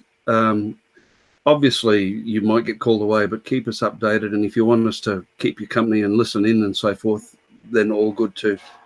I know that they always used to encourage me to stay connected to everything that was going on. Funny, I had a whole spate of them through my 20s and 30s, and then nothing since. Okay, Thomas, quit doing the smiley faces and get on here. He does this crap. Every time I'm on a live stream, he does that stuff. Now that I'm on Ari's channel, he won't come on. But see, he knows it bugs you, and he's having fun. That's not very Irish at all to take the mickey out of you. Thomas is fun, though. Les has had 6 TIAs in the last. It seems to go in spurts. So I had around that over, say, an 8-year period, and then they petered out and stopped.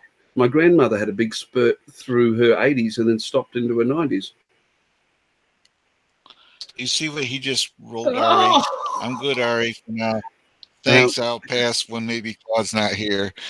What can I say?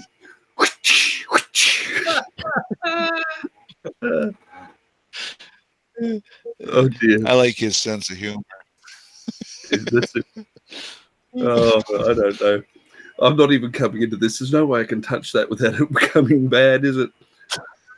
It looks like Novice Quads is still here. Lawrence, you can join. Come on in, buddy. Just click on the link and come on in, even if it's just for a minute, Novice. Introduce yourself, say hello, and it's a big universe.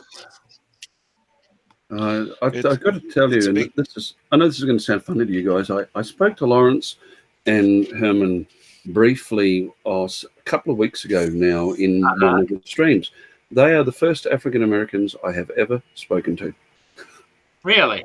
Yeah, well, really. They're just regular guys. In fact, I would trust them. Of course they are. I've never spoken to an American Indian either. I trust them with my life a lot more than a lot of people I know.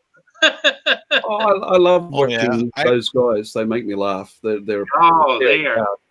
Those guys, the three of them, Lawrence and Herman, and there's Justin too. But Justin is the quiet one. He sits off to the side, you know. I haven't met Justin yet. He's a great guy too. They're all great. And I think it was, I can't remember whose daughter it was, came down the stairs and got caught in the live stream that night. I think it was Herman's. And I thought to myself, it's good to see that I'm not the only one that suffers with teenagers. Yeah. That's it. Well, Thomas said, okay, hello. Get on here then. Because then I'll invite you to come to my lease. If you can do Ari's, you can be on mine occasionally. Oh, dear. You know, it's Thomas is all we got to say. That's right. He's good. Yep. If he'd have lived in the 16th century, his name would have been Guy Fawkes. Hey, did you guys see on the news today? Grumpy was talking about it in his gripe, is that there's a push by the millennials in London that they want them to erect on Big Ben. They want a digital sign that tells them the time because they can't read a clock face. They don't know what it means. Yes, and they're not kidding. They're not. And the one guy was on the BBC saying, and he told the reporter this, I don't know what all them numbers are. I don't speak Roman. It's like, what?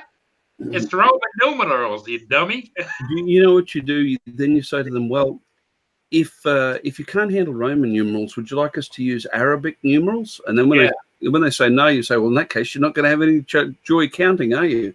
Yeah, exactly. I used to blame the kids themselves, but I've stopped now recently. I still teach music up at Kim's, which is the Children's Mental Health Youth Services, but I used to volunteer in some of the schools where my kids were.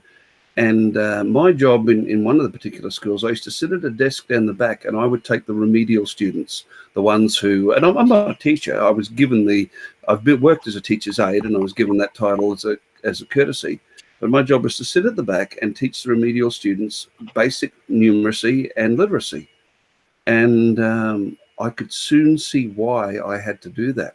Because the reason that most of the kids can't use an old-fashioned clock face is because the teachers can't either.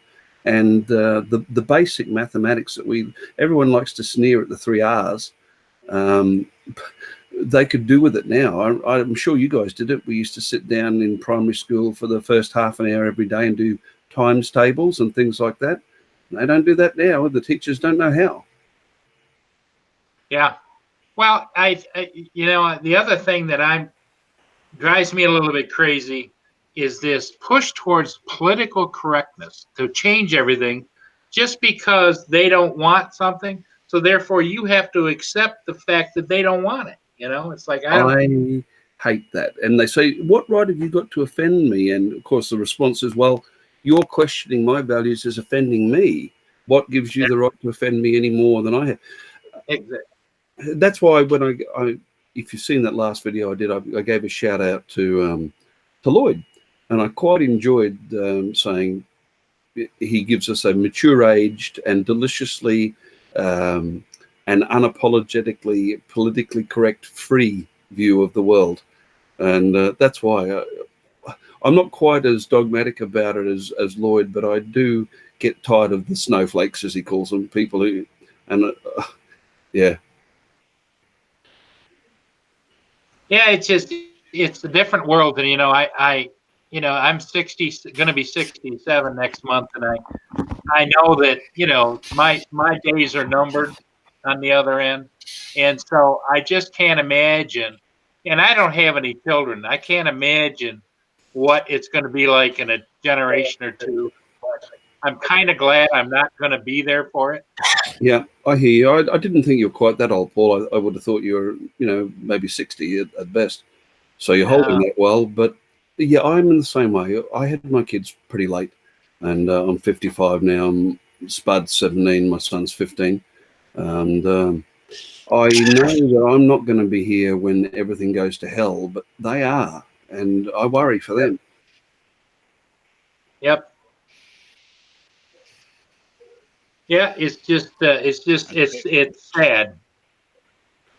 But at least I lived long enough to see drones. And I'm not being funny, because all of you guys in here, pretty much, I know most of you, I've seen pictures of you, I know how old you are roughly.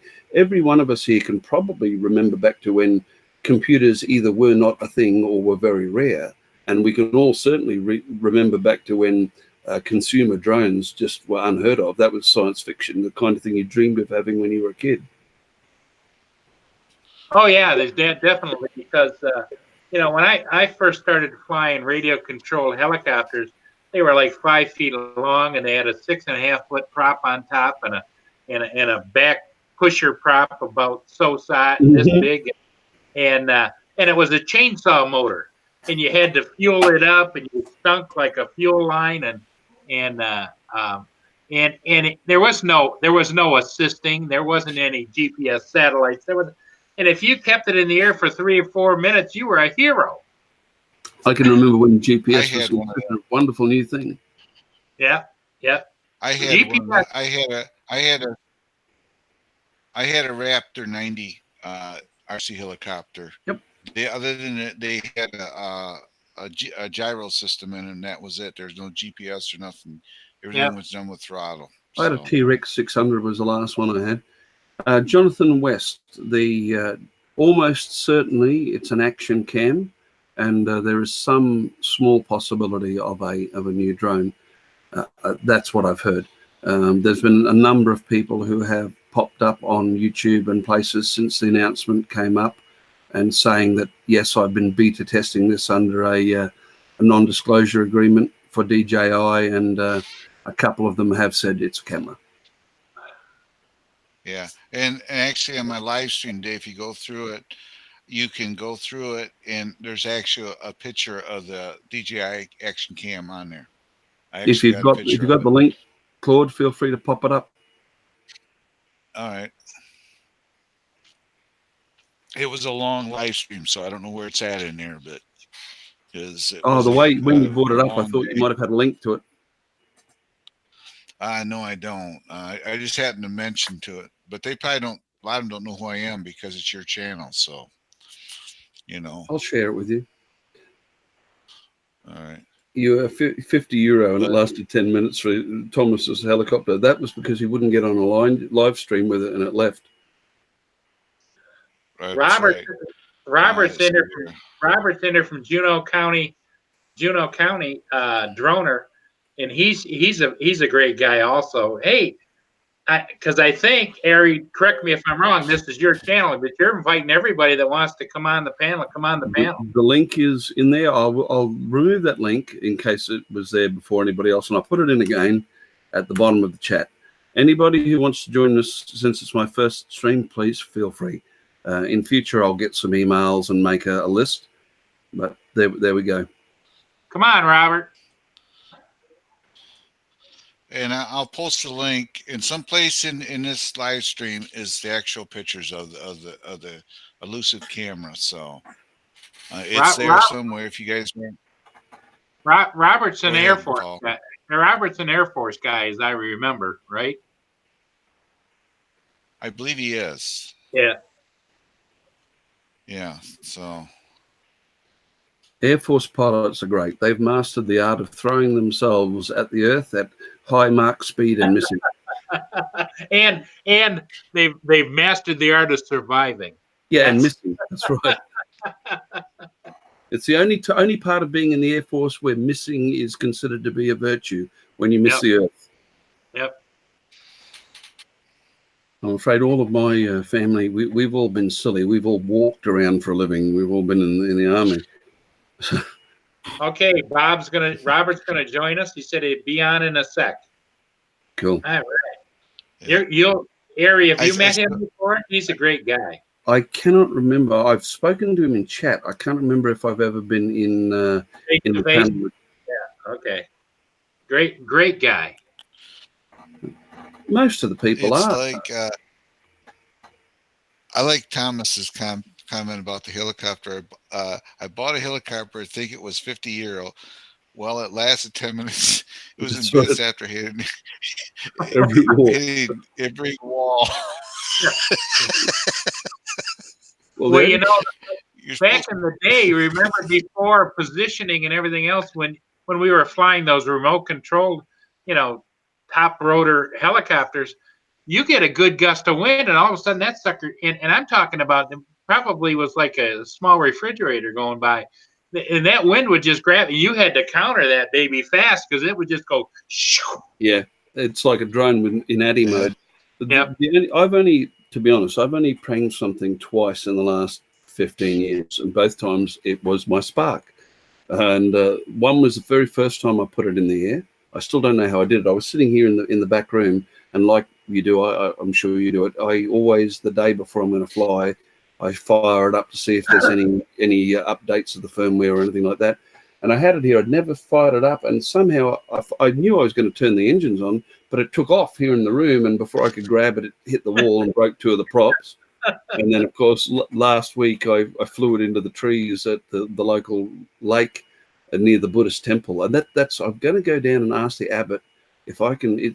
We have a beautiful, beautiful Buddhist temple at Rochdale, which is about 3-4 miles from here, and all painted in beautiful, bright colors, like it's you'd expect to find it in Thailand or somewhere like that. I'm going to go and ask the abbot if I can fly and get footage. I can do it without his permission, but I always like to ask anyway. And of course, I'll offer him all the footage for his own use. Hey, Robert, if you're having trouble with the link, oh, maybe he's coming up. No, if you're having trouble getting on, what I had to do was, it kept telling me try again later, try again later. Copy that link up in the box at the top. Just highlight it and copy. Then go to Google Hangouts and just put it in there, and it'll bring you in.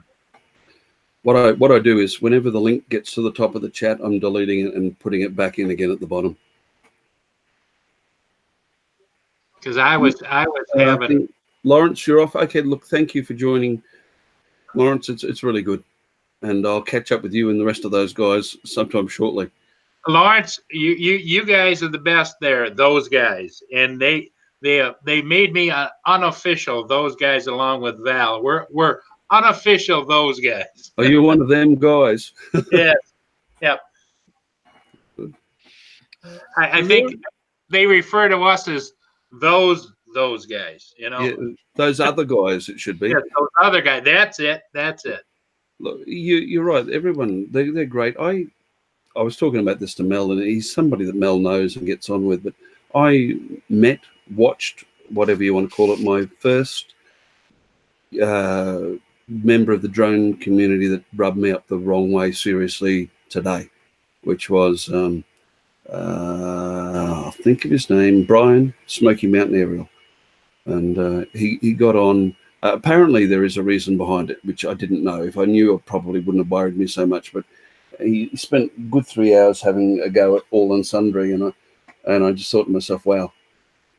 Because I disagree with things that people say, like all of us. If we all thought the same, it'd be a silly old world. But you play the ball and not the man, if you know what I mean. You address the subject and not the person. Yep. Yeah, everybody has their own things, and I don't know if you heard about this, Paul. I'll bring it up to you. Somebody I was approached on my Facebook and said, "Do I have an issue with Canadian Drone Hub?" And I said, "What?" And he says, "Well, you're live streaming the same time they are." And I said, not really. I just live stream when I feel like it. Yeah. There's plenty of room on YouTube for everybody. He says, "Well, Yeah. you're forcing me to choose." I said, "There's no choice. You want to go over there, go over there. You want to come here, you want to come here." My little channel's not going to take a lot of Rogers people, No, and and so what I did today, it's like Pusa. if you Pusa's notice, on all the time too. It's a different yeah, market, if you know what I mean, if Paul. you, That if, Yep. if you notice, I got Rogers shirt on because of that, because I want people to know I Yep. I don't play that way. I think I wouldn't I wouldn't let that bother you, Claude. Just carry on, and that's somebody else is having an issue, and that's fine. But I wouldn't worry about it. Everybody. we don't care what other people I think, can give Paul, you. as long as we don't care what other people think, as long as Roger doesn't think that. And I don't think he did. I said that to Claude. I said the only person that matters is Roger, and I bet you he doesn't feel that way. No. And the same with me. And I won't mention names, but it starts with BT. Yeah. It starts with a B and ends with a T. And he's the one that approached me. And I told him, I said, "I'm not that way." I said, "I'm taking a break from Canadian Drone Hub because they're doing their own thing. They're doing the FPV stuff, which is over my head, and I'm going to do my own thing." Well, and that's that's the what I'm thing. doing. Is now they've established a day for FPV. It's Friday FPV day, and I think it might be Tuesday and Fridays. And I just Saturday's DJI day, and yeah. And so camera drone day's another day.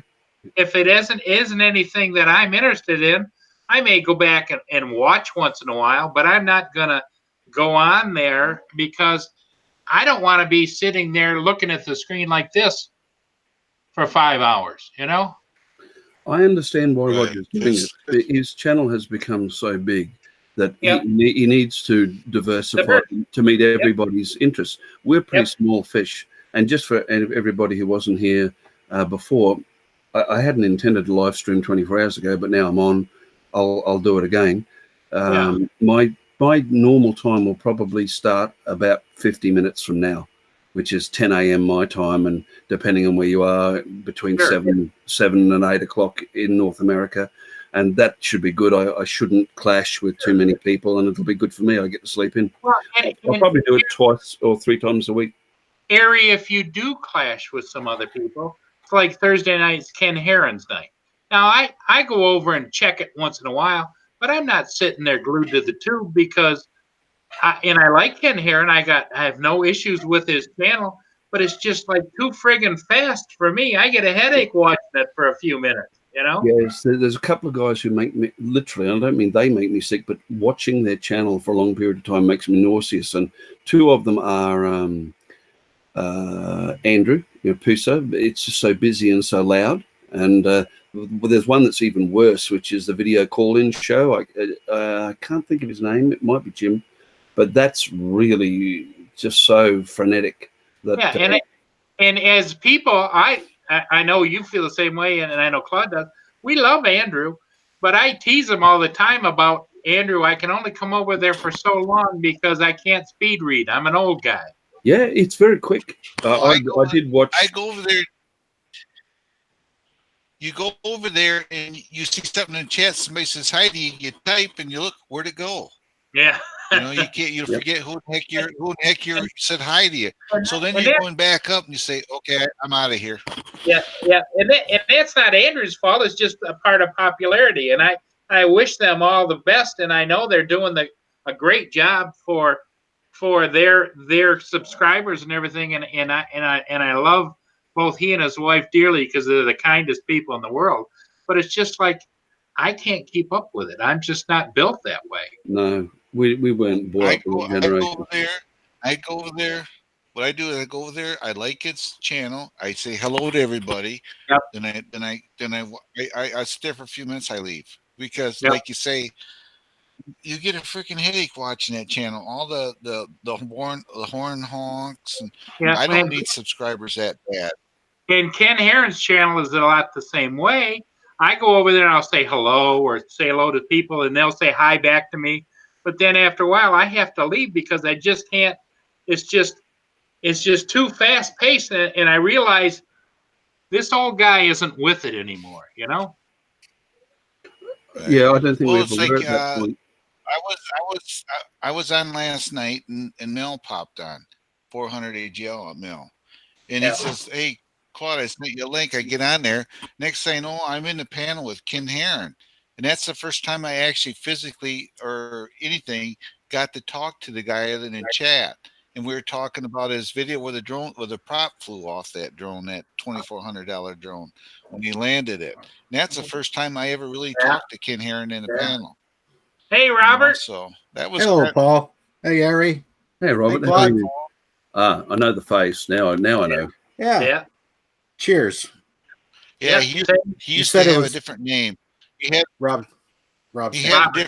had a different name. Yeah, Robert Stanton, but he changed it because there's too many Robert Stantons on YouTube. Yeah. Oh, right. Okay, now what am I trying to do? Robert is a great guy. Everybody subscribe to his channel, just like you do to Ari and Claude. But Robert's a genuine guy. He's straight arrow. Paul, Well, my opinion for anybody who wants to know when it comes to it,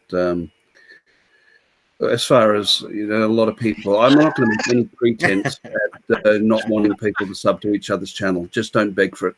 So if exactly. people, Yeah. yeah, And that's it. Paul, Yeah, are you? Is there somebody see behind me? Somebody behind me? Yeah, you. Thanks for the uplifting, Hey, you Ari, angelic man, you.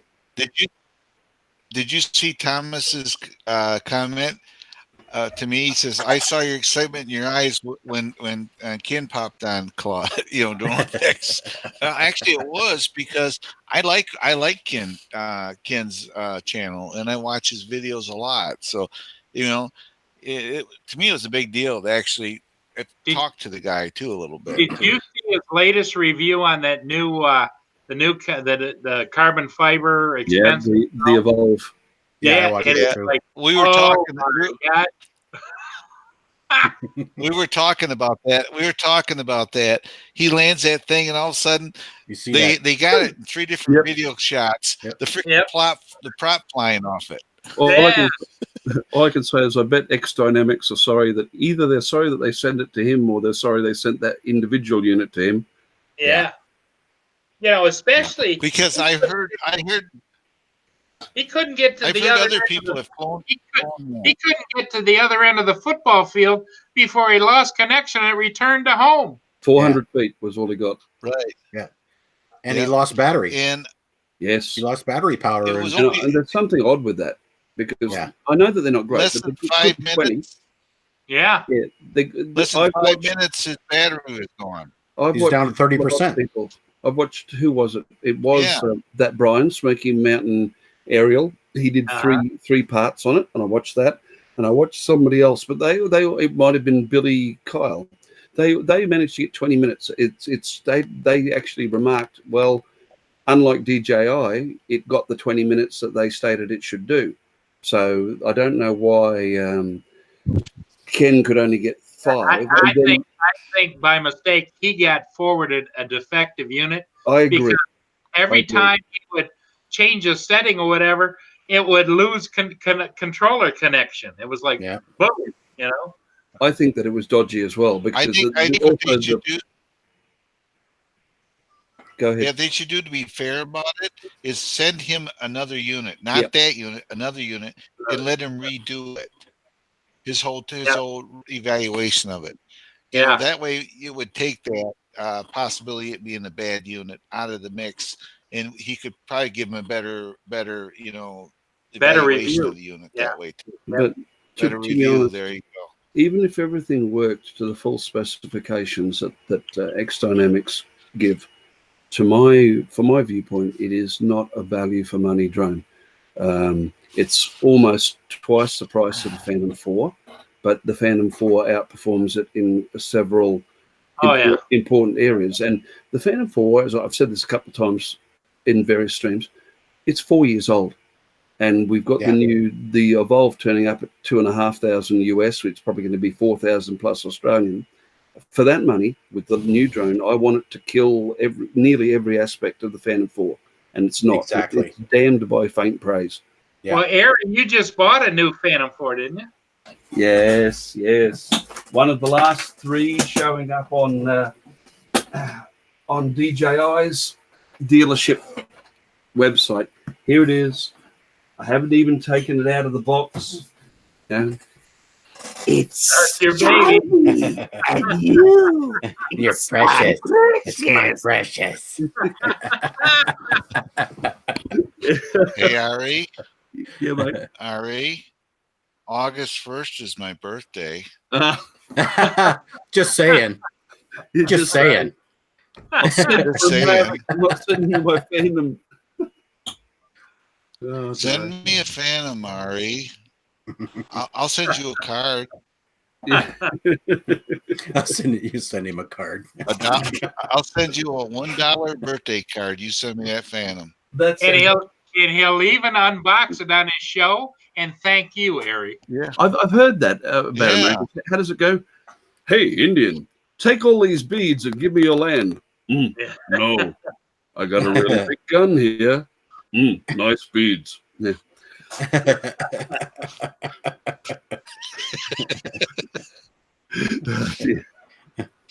I tried, Paul. You saw that. Yeah, you gave it a good shot. Just didn't work out. Well, but I even tried you. I'm not holding my breath. Go ahead. For the Phantom 5, and I need to have a guaranteed mapping drone, and that's it. That's all I can get. Oh, no, the Anafi apparently has a mechanical shutter as well. I didn't know that until the other day. Hey, Paul, you know what this is, don't you? Look what I got. Look what I got. Oh boy, he's got a jury. Oh. Well, they pay you, I think, what is it, $25 just for showing up? Yeah, but it costs you like $10 to park. Yeah, exactly. Yeah. Exactly. Exactly.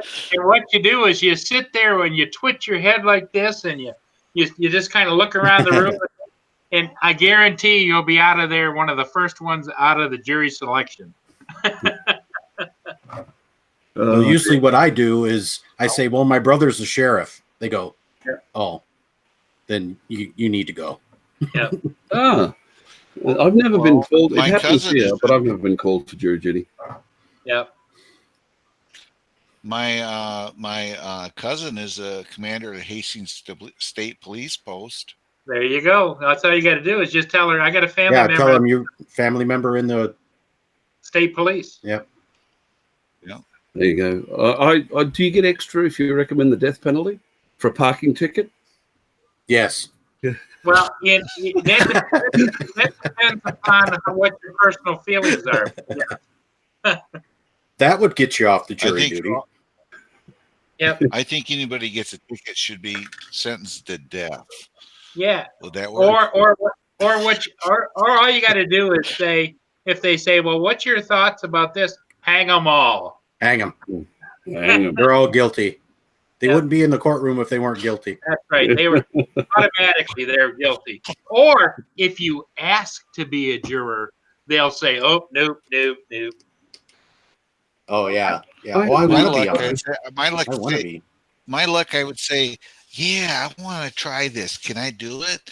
Rub my hands, and they're going to say, okay, come on in. No. Next thing you know, I'm 7 or 10 days sitting down there twiddling my thumbs. They don't want to taint the jury one way or the other. And if you give any indications like family members or whatever, you're out of there. Mm-hmm. It's interesting that voting is optional, but jury duty is compulsory. Yep. Yeah. Yep. Yeah. Well, yeah, because there's certain people that would love to be on every jury.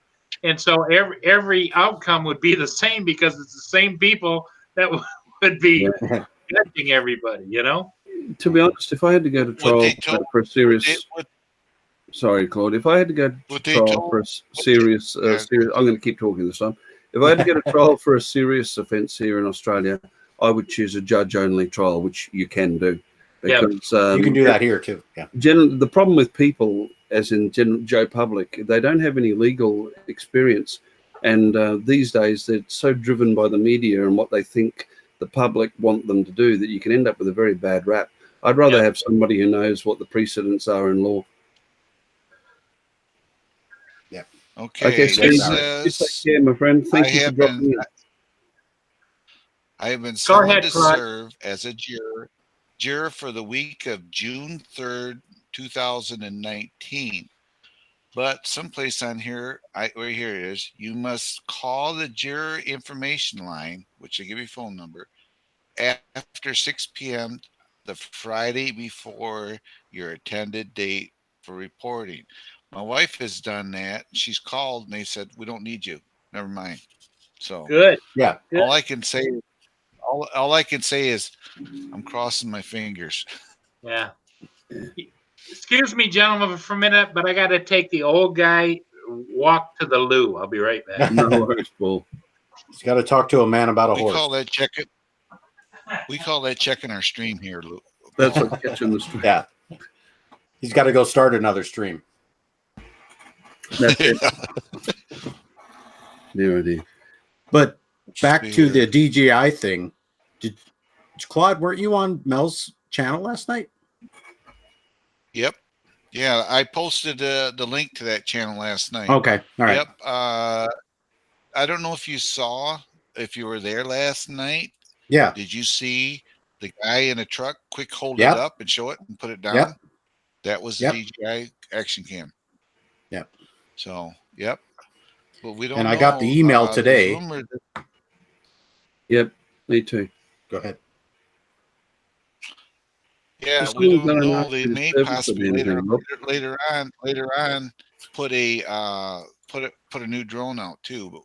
But I think that like everybody says, what's going to end up happening? It's going to be the action cam first. And it just goes to show how off everybody is, because a month or so ago, all the big pundits were saying, oh, no, it's definitely not going to be an action cam. That's stupid.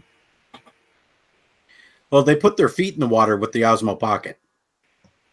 I like the Osmo Pocket. I love my Osmo Pocket. Rob, I'd like to get one, although having just bought another drone and so forth, and with the new rules that are coming out here, I don't know whether I'm going to continue operating commercially, so that's going to be a big financial hit. I don't think I can go for a Pocket at the moment, but I'd like to. What convinced me was watching Philly Mike use his when he was streaming. The fact that he was able to use it, plug into the DJI Go 4 app, and hot swap over to his drone and this sort of thing. I thought that was really seamless. And that is really cool. If you're making videos or doing live streaming, that's a really good facility to have. Yeah. Welcome back, Paul. So actually last night, I think Ken was there, Ken Heron, and that we actually got to see the actual DJI action cam. So it looks almost like the GoPro Hero 7. It's an ugly sucker. It's an ugly sucker. But then again, I've never seen an action cam that was good looking. It's because of the constraints of size. Right. Yeah, the Hero is not that good looking of a product. It's just a square thing that holds all the electronics on the different boards stacked inside there with a lens, Well, it's much easier to waterproof something or make a waterproof case for it if it's just your average square boxy shape. Yeah. As long as it works. But then I won't be buying the webcam if there's some talk that there's going to be a new Pocket out later on in the year with the 1-inch sensor off the Mavic Pro, because the current one essentially has got the Mavic 2 Pro. The current one's essentially got the Mavic Pro camera on it. If that happens and they sell out the current one cheap, I'll grab it, because 12 megapixels is enough for me. I don't need the 1-inch sensor from the Mavic 2 Pro. Right. And the pocket. Go ahead, Claude. Last drop is coming in here. He was spending my live stream today. He doesn't have a wrench, R. If you want to Oh, give him sorry. No, thanks for telling me, Oh, mate. yep. I know who Last Drop is. Yeah, no problem. There you go. I'm kind of watching the chat, guys. So All right. Okay. orange. The Sonia. yep. Yeah, I'm Sonya. The Osmo Pocket is a great little engineered thing, but I still think it's made for not big guys with big hands. Oh yeah. Because I can't, it's got that little, and it just on mine. It's like, how do you get it to go up and down on the screen and tap between the different things? Because my finger on there is huge, and it's like. Yep. It's Get just, the stylus. I imagine would be the best way. yeah, if it were twice as wide and had the 1-inch camera on top, it'd be great for guys with bigger hands, It's a great bit You of know kit. what that is, Paul? I'm still old enough to think that gimbals are a pretty marvelous piece. Well, consumer gimbals. They've been around for movie producers for years. You know what the Osmo Pocket is, Paul, don't you? You take your Mavic Air 2 and don't fly it in the air and just carry it around and use your control as a viewer and record. It does the same thing, basically. Yeah. But have you ever tried to walk around with that in one hand, your controller in the other, and manipulate it with your nose? No, it just doesn't. There's a mob on eBay selling a handle for a Mavic 2. It's basically a handle with a flat plate on it with some catches, and you put your Mavic 2 and clip it in, and you walk around using your aircraft as a gimbal.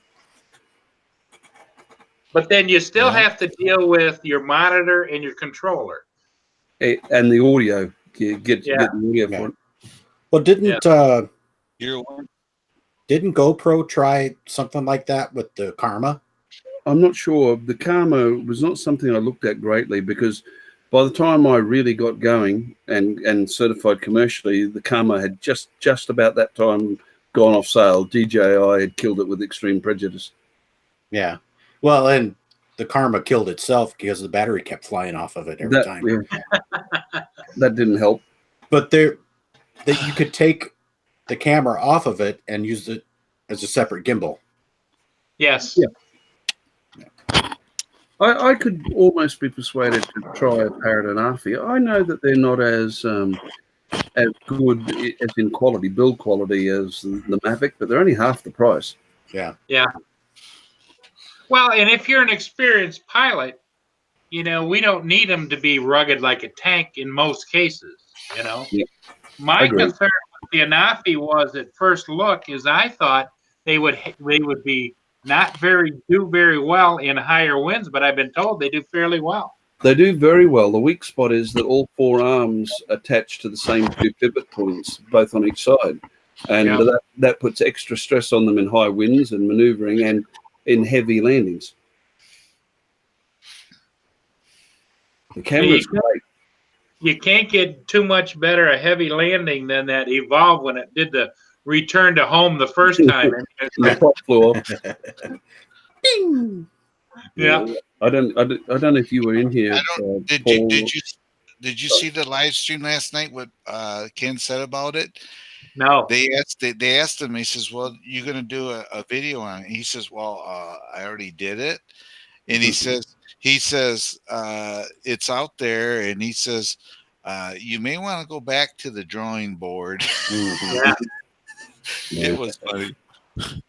Because I asked him about the props flying off it, and he said, "Oh yeah, there's like 3 or 4 things he found wrong with it. Obviously, the distance, the battery life, the props flying off it, which even in a hard landing, the prop shouldn't have came off. So it was possibly something that wasn't put on right, or that landing, the spring loaded from it hitting the ground so hard, maybe it sprung might have popped it. It popped it, but it come in hot. I mean, it come down." Because he let it go on its own and landed, and it was coming in hot. It was coming down quick. Yeah, and the next time I saw auto landing on it, it was much slower. It wasn't consistent. Which I mean, you think great, it's slower, but then the next question is why is it inconsistent? I hate that. That's what really does my head in. Well, when something's I saw a bit twitchy, as long as I know that I've got to look for that every time. Yeah, when I saw the first landing, coming down really fast, I thought, okay, it's going to come down to about 6 feet, hover, and then slowly descend. And it never did. And I'm going, oh my. Yeah, exactly. I was expecting the same thing. I was expecting it to come down and then flare at the end and land. But even if I knew it was going to land at that speed every time, then I'd do what I do most of the time anyway, which is use the return to home to bring it above me and then disable return to home and land it manually. But the problem is it's not landing consistently. Sometimes it comes down as gentle as can be. Yeah, it's his first landing. It come down hard. He took it back out, and it did the same thing. It lost connection and returned to home, and it come back and it just kind of danced and really soft and landed itself. Yeah.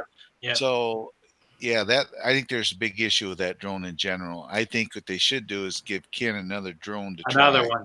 Yeah. To be fair, something to redeem themselves. Yeah. The one thing that everybody agrees, except maybe DJI, is that we really need some competition. I know that we've got Unique and Xiaomi and what's the other one? The Rise. Oh no, it's DJI. I'm trying to think of the name of the other Mavic-like drone. You know, we've got a few companies out there, but none of them are competing with DJI, and especially here in Australia, there is nobody else. We need somebody who's got an equivalent product out there just to keep the bastards honest, as they say. Yeah, something that's competitive. Definitely something that's competitive. You know, and I've flown a lot of drones over my term, but so have you, Harry, and I think Claude has too. And I still keep coming back to DJI simply because I know what I'm getting from the moment I fire up those props. Yep. I know what it's going to do. And like you said, competition may change that. But as of right now, I mean, you can call me a DJI fanboy all you want, but I just want it to go out, do what I want it to do, come back, and no surprises in the middle. A good example, Paul. You take your Inspire, you put it on the ground, you give somebody 10 minutes of lesson with it. They could put it in the air and fly it around. The biggest thing people got to learn with them, if you lose it, take your hand off the stick. Take your hand off the stick. Yep, that's right. And the Inspire flies the same way basically as a Spark does. That's what I tell people. If you can fly a Spark, you can fly any DJI product. It's the only difference is you're in your mindset. And the one thing about DJI is they're very, very consistent. You know, as Paul said, you know what you're going to get, and there's no secrets about them. Exactly. Then if you got Unique, you fly a Q500, then you fly an H. They fly totally opposite each other. Yep. Thomas came up with a name I couldn't place, which was the Autel Evo, which is probably the closest drone out there to a DJI. It's not as good as the Mavic 2, but it's closer. Right. But yeah, I had an H once, and I just returned it because I was comparing it to my Inspires, and the H was a fun drone to fly, but it just didn't match up. So I'm thinking I'm not going to put all this money into the H if my Inspire's doing everything. And I did the same thing. Ari, I bought a DJI Phantom 2. And here I've got two Phantom 1s. And I thought, well, the Phantom 2 is going to be that much better. And it flew just like the Phantom 1. And I thought, I'm not going to keep this Phantom 2 either because my Phantom 1s do the same thing. Yep. And a set of batteries for the Phantom 2 was like $400. And I'm thinking, no. And I sent it back. Yeah, unless this is it. A lot of people worry about chasing the latest and greatest. And that's not good with electronics. Nothing ages quicker than electronics or milk, and at about the same speed. If you are worried about that, then you shouldn't buy a drone or a computer. I don't worry. I've got Sparks, and they've been discontinued, and I've just bought a Phantom, which has been discontinued since September of last year. I don't care. I'm buying it for what it can reliability. what it can do for me. What that Yep. I've got. Thomas was saying he hates the title of DJI fanboy. Yeah. I agree, but it doesn't bother me when people say it. It just shows that they don't really know as much as they think that they do. Yep. I'm buying a service, what that bird can do for me. The minute that somebody else produces something that does it better at the same or better price, I will shift. I've got no brand loyalty at all. But as much as you want to put crap on DJI, or people do, they're the top of the tree for a reason, and you can't get away from that. There's a reason DJI manufactures and sells 10 drones for every one of all the other manufacturers combined. Reliability, dependability, and it is the ease of. Capability. Yep. Capability. That's the third ability. And you put a DJI drone in here, you don't have to worry about it either. I mean, Nope. That's the biggest thing I tell people, about drones. They say, how do you do that? I said, I'm not worried about the capabilities of the drone. I just put it in the air and it goes, Mm-hmm. Yep. My latest ship that I flew today was in 32-mile-an-hour winds, and it just that was with the Mavic 2 Zoom, and it just handled it perfect. There wasn't a glitch, there wasn't a drift, there wasn't anything. It just performed.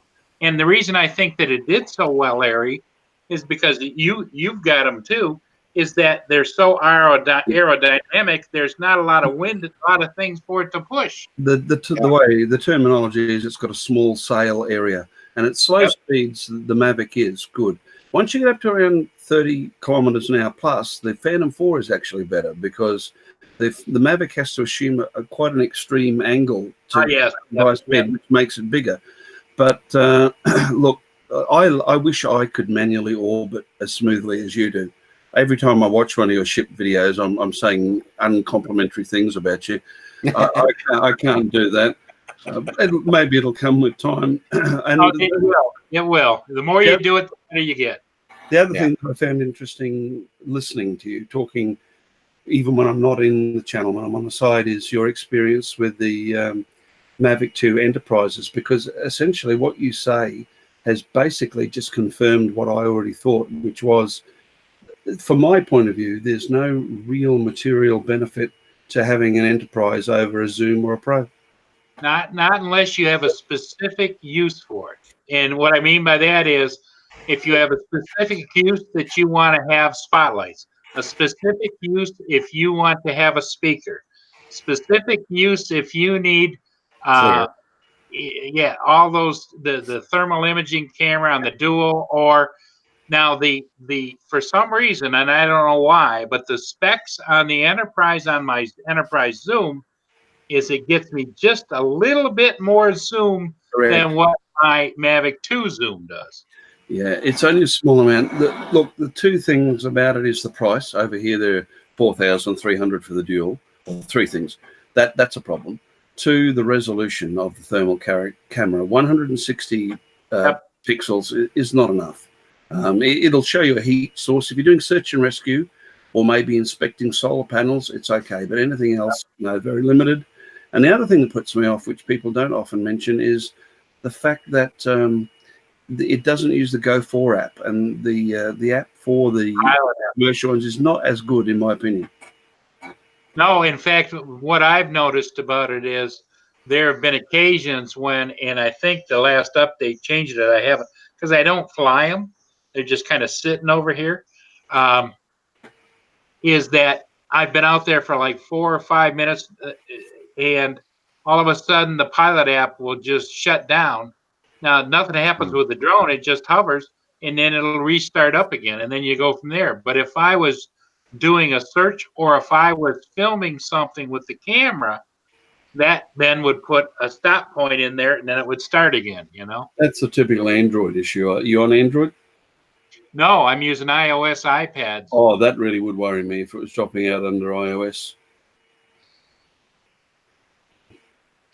And I just got a Crystal Sky, the Ultra, and I really am enjoying it for bright light flying. But I've noticed that Android Crystal Sky has a few little ticks to it too, And Claude's just put up a video. Yeah, Claude put a video up. Nice.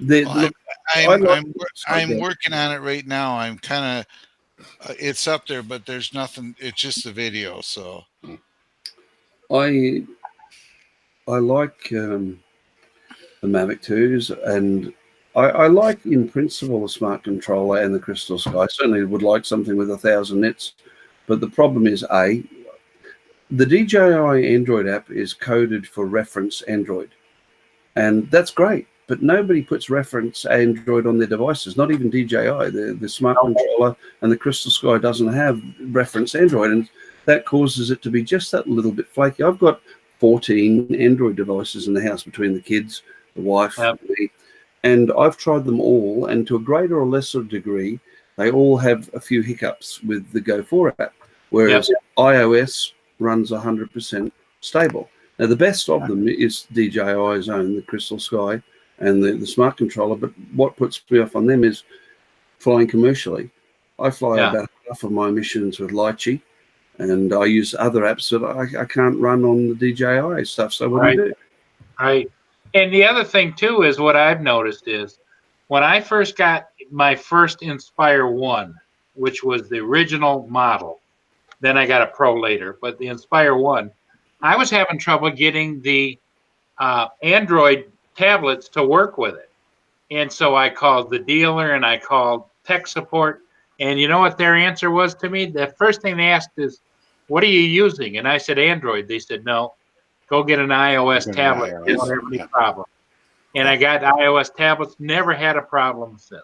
I don't like Apple because I don't like walled gardens. I never owned, I've got a couple of iMacs here. I've got one behind me, but they're running Windows. I've stripped off OS X. And I never owned an Apple mobile device until I got my first drone. And then that's, I've got the sixth generation iPad. That's the one I use for most of my flights. But I also have an iPhone 8 Plus that I use for the Mavic if I'm in a hurry.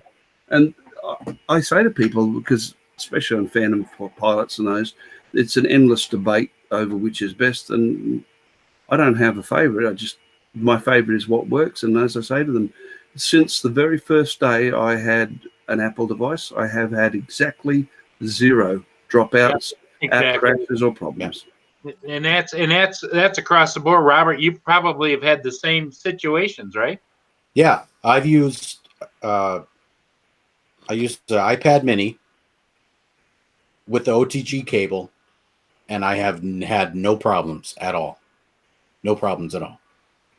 The Mini 4 is getting a bit old with the A8 processor. Some people are having problems with it, but they're generally people who use their iPad for lots of things. So they've got a million apps installed on it. If you dedicate your iPad Mini 4 to just running Go 4, you're still okay. That's all I use it for. That's all I use it for. Yeah. I've got the new Mini 2019 on order. It hasn't been released for sale here by my my telco, but as soon as it goes on sale, I'm picking one up. And Thomas O'Sullivan, I use Lychee for all of my mapping and all of my waypoint missions, and I think it's a really good program. Lychee is a very good program. Yeah, it's really good. I use DJI Flight Planner to do my box grids because you just draw a hexagon polygon around the area that you want to do and tell set it what your height and set your height and go. It generates about a dozen different patterns and lets you choose from which one. You can have least waypoints, shortest distance, fewest camera frames, that sort of thing. Tell it what you want, what bird it is, and it says, oh, well, fly at this height at this speed for 1 inch per pixel resolution, and that's done. And then I export the CSV, import it into Lychee, and the only thing that you have to do in Lychee is change all the waypoints to show their height in respect to ground, not to takeoff point. And you just go. It works well. Now, Ari, are you planning on using your new Pro to do any mapping projects? I've never done mapping, and I know that's the big thing, That's where it shines, Paul. I don't plan on using it at all unless my current one has an accident. Okay. But what happened was, as I said before, and the Phantom went off sale in September, October, around that point. So we're now going on for 8 months on. And when it became apparent to me that around just after Christmas that there wasn't going to be a replacement directly in the wings, I realized I had then 7 drones, and the Phantom, if flown properly, could do anything that the others could do. But because they didn't have the global hardware shutter, none of the others could do what it could do as far as mapping. So I realized that if I lost it, I wasn't going to be able to, because most of my business model is mapping and photogrammetry, 3D imaging. For that, I needed the camera. So I stopped flying it. I would only fly it for commercial gigs. I didn't fly it for fun. Well, I knew last Thursday that I was getting this new one. It didn't arrive till Tuesday. But that's why I took the Phantom out with me to do that fly at the dam, because yoo-hoo, I've got a backup. I'm not going to fly it unless the other one dies. But yeah, that's where it shines, mapping. That's like Philly Drone Life. He's got both of the Mavic 2s. He's got the zoom that he uses in the daytime where he can zoom in and out. And then in the low light, he uses the Pro. And like he flew again last night. It's like, man, the sights that he was getting in Philadelphia. Now, yes, there's a lot of reflective light coming from a city, and I get that. But I mean, there was no pixelation or anything there. No, the dynamic range she was getting off of that is just amazing. Dynamic range. Oh, dynamic range. For the love of God. Dynamic range. Yes. Motherfuckers, look at that dynamic range. I'll have to add that bit in. Oh my God. I love him so much. Philly, if you're watching, we love you, man. Yeah, we that do. is awesome. You've given me somebody new to mimic. I haven't had anybody worth mimicking in the United States since Ronald Reagan. Nancy and I, we think, what do we think, Nancy? Yeah. So I don't mean to make fun of your older statesman. I like Ron. Look, I can do with the Phantom 4 anything I could do with the Mavic 2 Pro. I might have to post edit to bump up the saturation and bring the colors out, but I can do that. So I'm not going to lay out on a Mavic 2 Pro. I do have the Mavic 2 Zoom. And up until only a week or so ago, I was just using it. I was filming in 4K and using the 2x optical zoom. And then I think Eden Valley Droner UK, I think that's the guy. I watched one of his videos. He was following the railway there, the old railway just used, and he had this incredible zoom. And I thought, gee, mine doesn't zoom like that. And when I did the research, I found out that if you film in 1080 at 30p, you can get you can combine the digital lossless with the optical and get 4 times zoom. So when I went out last weekend, I took the zoom as well as the Phantom, and I did that because I'm uploading to YouTube. I'm only uploading at 720, so 1080 is plenty. I love that zoom. Yep. Yeah. Yeah. The zoom it puts a new dimension to it. And when I fly the ship, sometimes I will do a zoom and sometimes I won't. But it's just nice to have it there in case you want to zoom. Talk about cheek. Look at that, Rob. He's looking a little sleepy. I'll have you know I am. I'm actually. I'm talking about Claude. Everybody says I'm tired. What I'm doing, I'm actually editing. So I'm concentrating on that, listening to you guys. So I'm actually doing editing. I'm not tired. I'm just kind of. Claude is multitasking. Yeah, and I get a headache when I do that. So I'm listening to you guys, and I'm trying to edit too. So well, I'm probably going to shut in 10 minutes on the hour, which is it's the time I'm normally going to start when I stream from here on in, because I've now been going about 30 hours without sleep. But at least I got the live stream to work, so I can sleep. If I'd have tried to go to bed before, when I had those, I would not have slept. I would lay awake going, maybe if I did, what did I do? Yeah. Now it's working. I'll go to bed and sleep. Yeah. Yep. And you were able early on to switch on your OBS, which you were worried it was going to shut you down. Well, it did before when I tried, but the difference is I understand, because what I did was when I officially gave up a few hours ago, as Thomas will tell you, and I couldn't do it.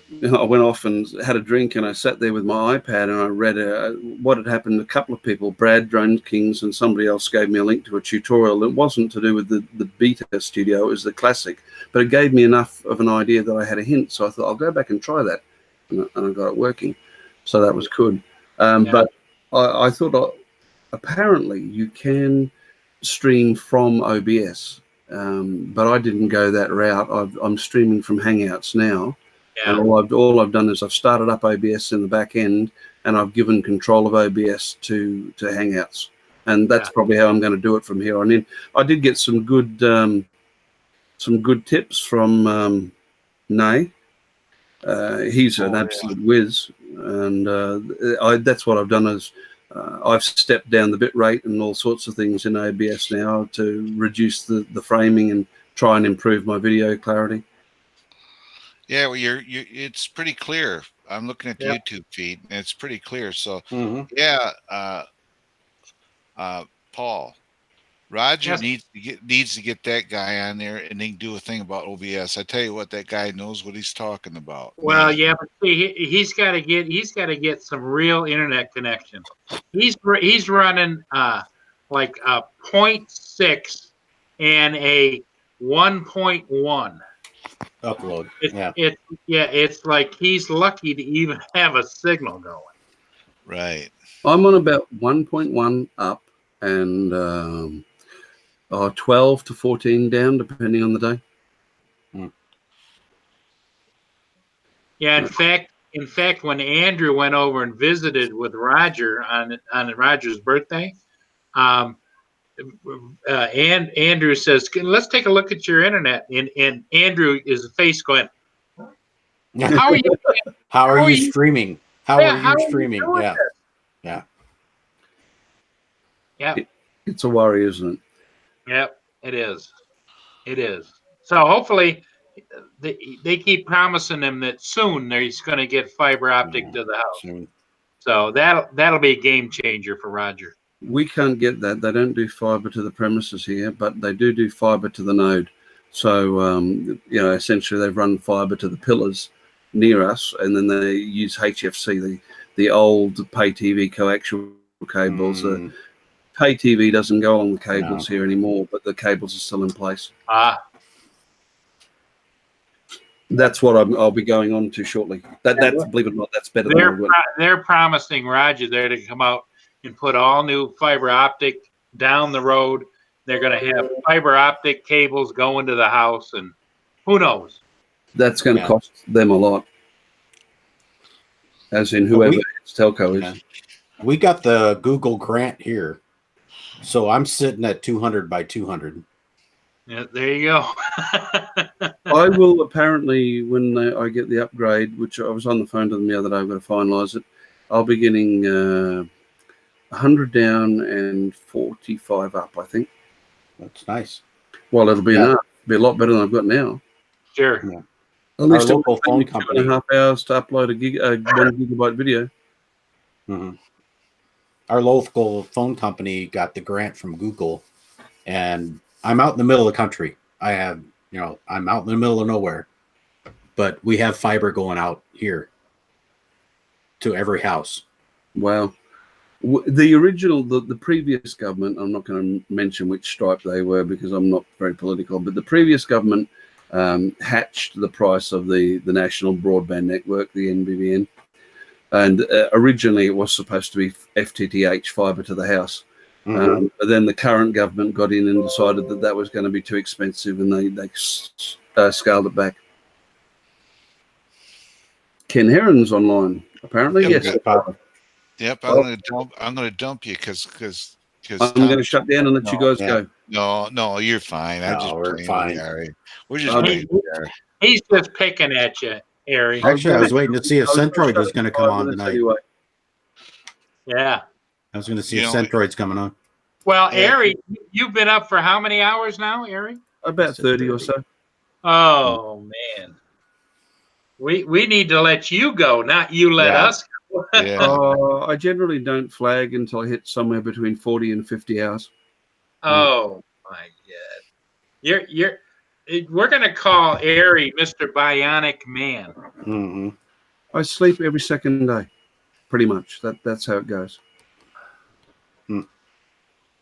Well, good on you, Ari, because I don't know how you do it. I'm getting in the swing of things. I have to take a grandpa nap twice a day. I would if I could. It's not by choice. I don't have a choice. In the period of my worst health, up until about 5 or 6 years ago, they literally kept me alive on 70 milligrams of steroids a day, every day. Oh, wow. One of the side effects of being on steroids for a long period of time is it destroys your body clock. And I've never slept properly since. And originally I used to just lay in bed. I'd go to bed at the prescribed time every night and lay there and look at the ceiling. And I soon realized that that was even worse than just getting up and doing something. So now when my body tells me it's ready to go to sleep, I go to sleep. Well, now, is it different? Like can you tell the difference that your body's slowing down even though your mind is still wide awake, or can you tell anything? Or but both have got to be slowing down, which I'm getting that point now. My body and mine is. I'll probably be able to go to sleep in about an hour. So I'll shut down here. I showered before I got on. I'll shut down here. I'll go and clean my teeth. Perhaps have a cold drink.